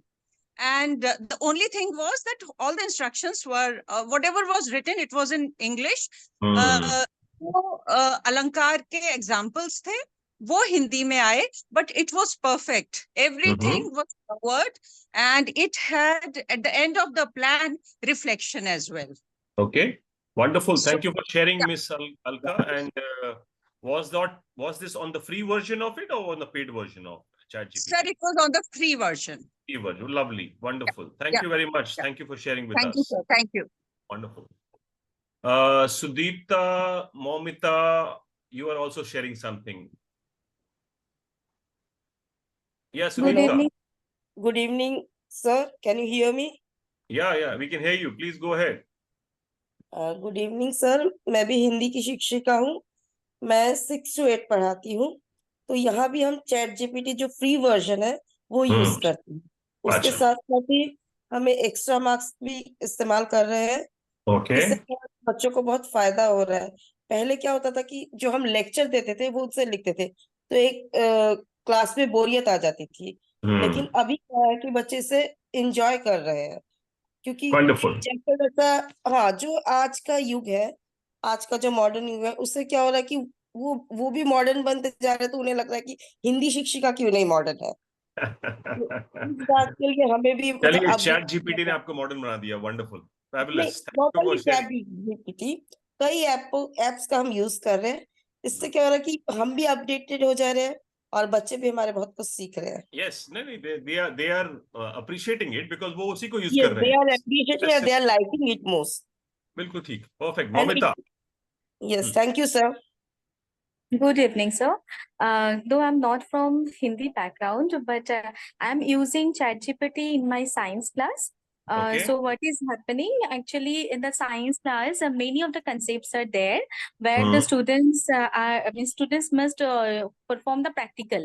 So sometimes they're doing the practical directly, that is physically in the laboratory. But some of the things are there which they cannot do it. They cannot perform that. That is something is there at the molecular level or like that. So for this kind of activities, one of the ChatGPT I used to use, which is known as PHET, PHET. FET. Okay. So there the laboratory is there, so that the Okay. students can prepare their circuits Wonderful. based on the given components. They can see that the molecular transactions, suppose during the diffusion and other experiments. Okay, so that thing actually with the naked eyes or under the microscope also we cannot see, but conceptually it is giving us such a view, so the concept is being cleared. Wonderful. And physics, chemistry, biology, all the sections are already there. Available. So, Acha. yes. So in Okay, this thank way, you. it is very much helpful. Thank you very much for sharing that. Thank you for arranging the wonderful session. Most welcome. Thank you. And what I was trying to say was that all of you, as you are mentioning this to us right now, or you are putting these wonderful apps on the chat, I would request while you are doing it today, wonderful, but more importantly, when we send you the link, right, do enter your best apps which you are using. A lot of them will be repetitive. That's perfectly okay. But example, Momita shared with us, I think FATE, FATE, right? That's what it is, right? Your app was PHET, sir, PHET. Okay, that's a wonderful app for, I think, sciences, right? Okay. Yeah. Wonderful. So similarly, we will actually filter it out. We will create a comprehensive list. We will remove the repeated ones out, and we'll send you a comprehensive list of these apps which have emerged from our 2 day of discussion. Okay. So do it then, rather than putting it right now on the tab, because majority of the time it is just disappearing. You're not able to read it. Okay. Wonderful. Coming back to our discussion, as we were talking about personalized learning. So now what I'm doing is we are shy of another 10 minutes from our official close for day 1. So first thing first, I think Shwetamari has already floated the link. So it is not for the panelists. We already have your attendance with us. Don't worry. Everybody else who is here till the last, as until now, can fill in their attendance. As in, I can see very well if I minus myself, Shwetamari, and my 5 panelists and few of my team members, there are around 370 of us. So we'll be issuing for day 1 certificates to 370 educators. Okay. And this link will actually get closed at sharp 7:05.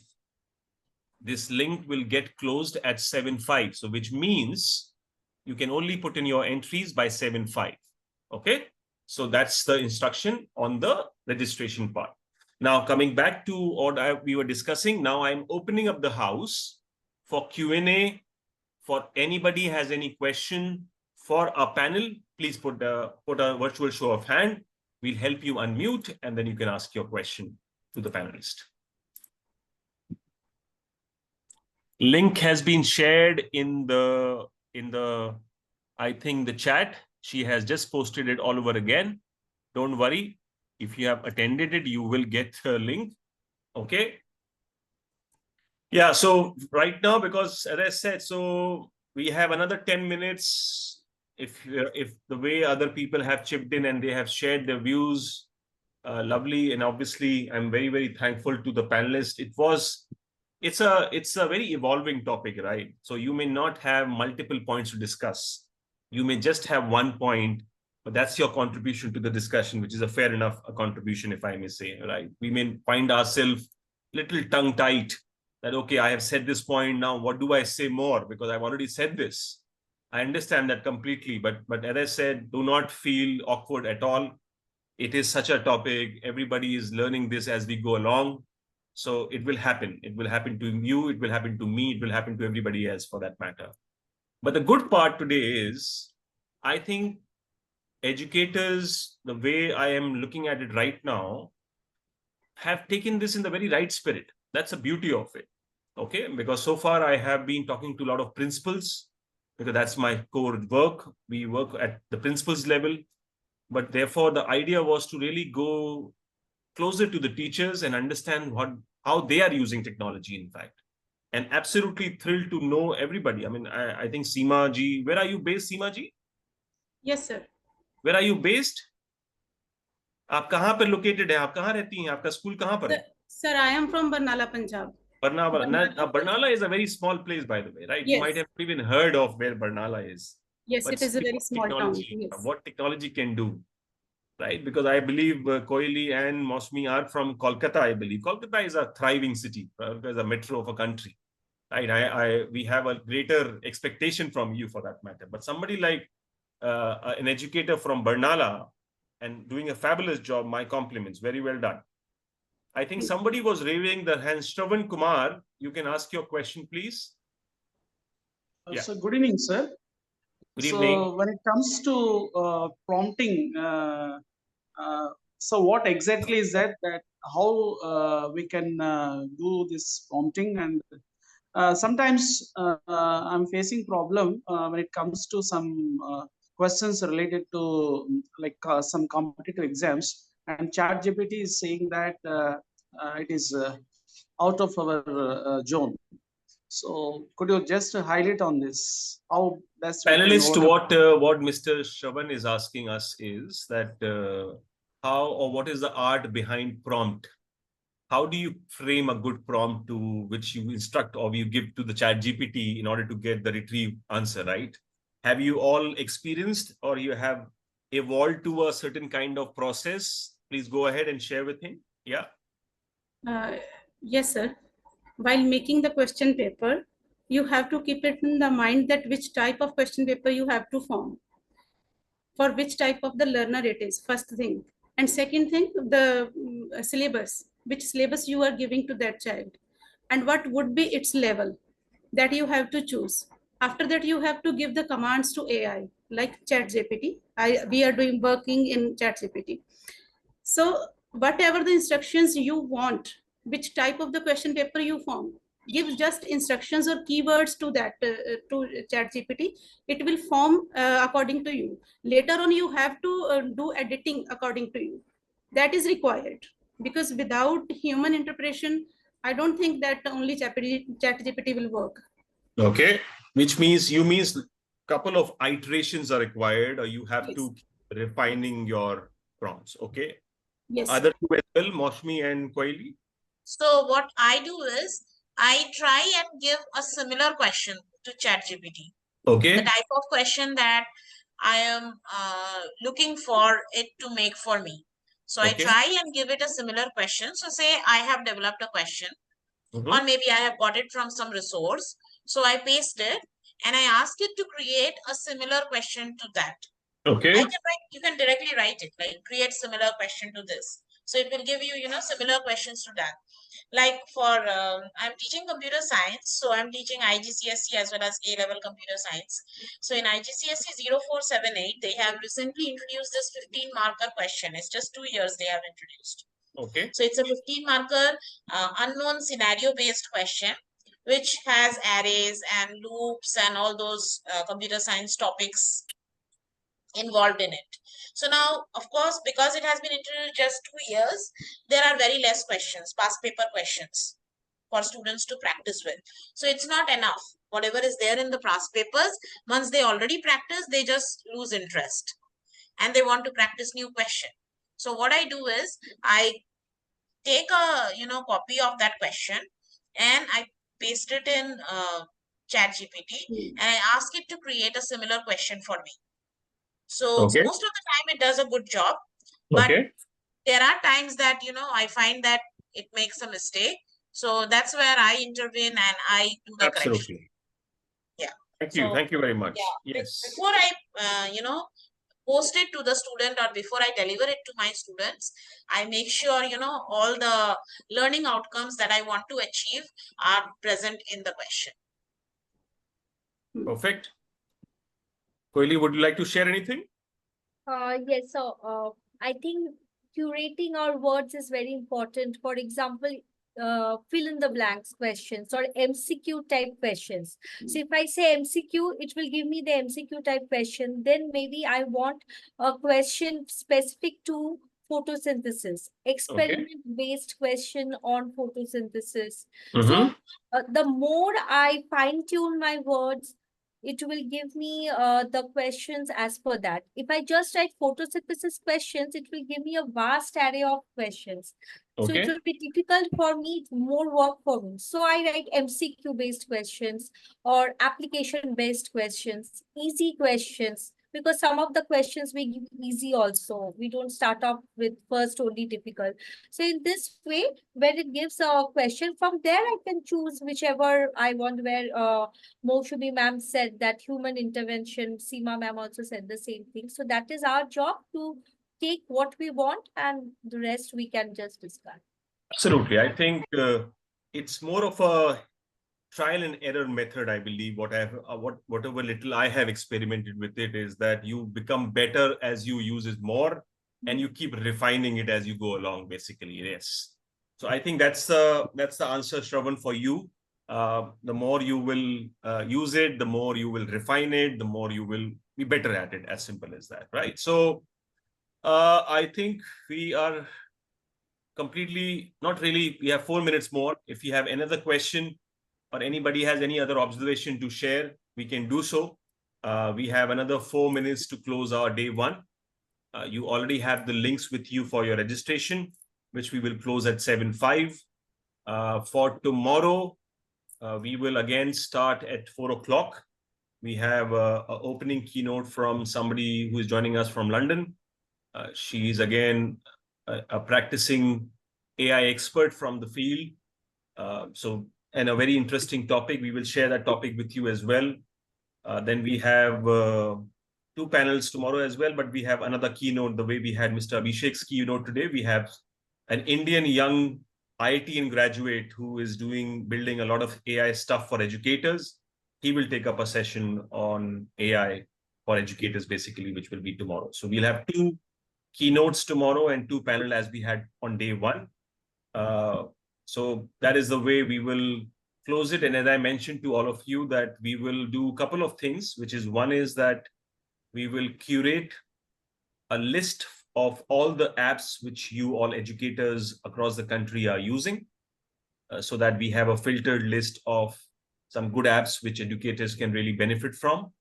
Okay. And as far as input goes, we would love to listen into all of you with respect to, whilst remember the format is such, we cannot host it for more than 3 hours. It's online, right? We've all done a lot of online stuff ourselves. We have to navigate the school hours also. Therefore, we have started at 4 o'clock and we are closing it by 7-ish for that matter. So among all those possibilities, we have created this for all of you. But this is just a start. As I said in the beginning, we will continue to do a lot of small formats, workshop or small format, these kind of confluences on a very regular basis, because I think we will learn with each other. That's a greater learning. That's the way I feel. It's like the wisdom of the crowd, basically, what I feel will be greater than the individual wisdom, right? So thank you very much, everybody, for day one. Thank you to my panel. Thank you very much for doing this with us. Thank you so much. I completely understand. We Thank reached you. out to you at the last moment. I believe Shwetamri did to you at a very last moment, and you were gracious enough to accept that invite. So wonderful. And I think that's a victory in itself. Many a times we are very, very hesitant. I do not know this well enough. How will I look? How good or bad would I look on the... And trust me, you've been watched by people from across the country, by the way, and not there are a lot of people from out of this country also who have joined us, basically, and who are listening to all of you. So I will hand it over to Shwetamri now, because she'll do the closing remarks, and I look forward to meeting all of you tomorrow. Thank you very much. Thank you. Thank you so much, sir. Thank you all the educators. Thank you all our dear panelists. They have really wonderfully explained everything, whatever been told with such a short notice. So thank you so much for being the part of this special panel discussion. We really tried bringing in this special topic, which can of course benefit all of us in the near future. And yes, thank you so much, sir, for moderating this important session today so well. And thank you all the dear educators, those who were the part of this special session today. The conclave which we have brought in, and we will keep keep executing this conclave on either a 6-monthly basis or a yearly basis. It's an annual or a half yearly we would like to do. So thank you so much, sir. Thank you, everybody. Take care. Bye-bye.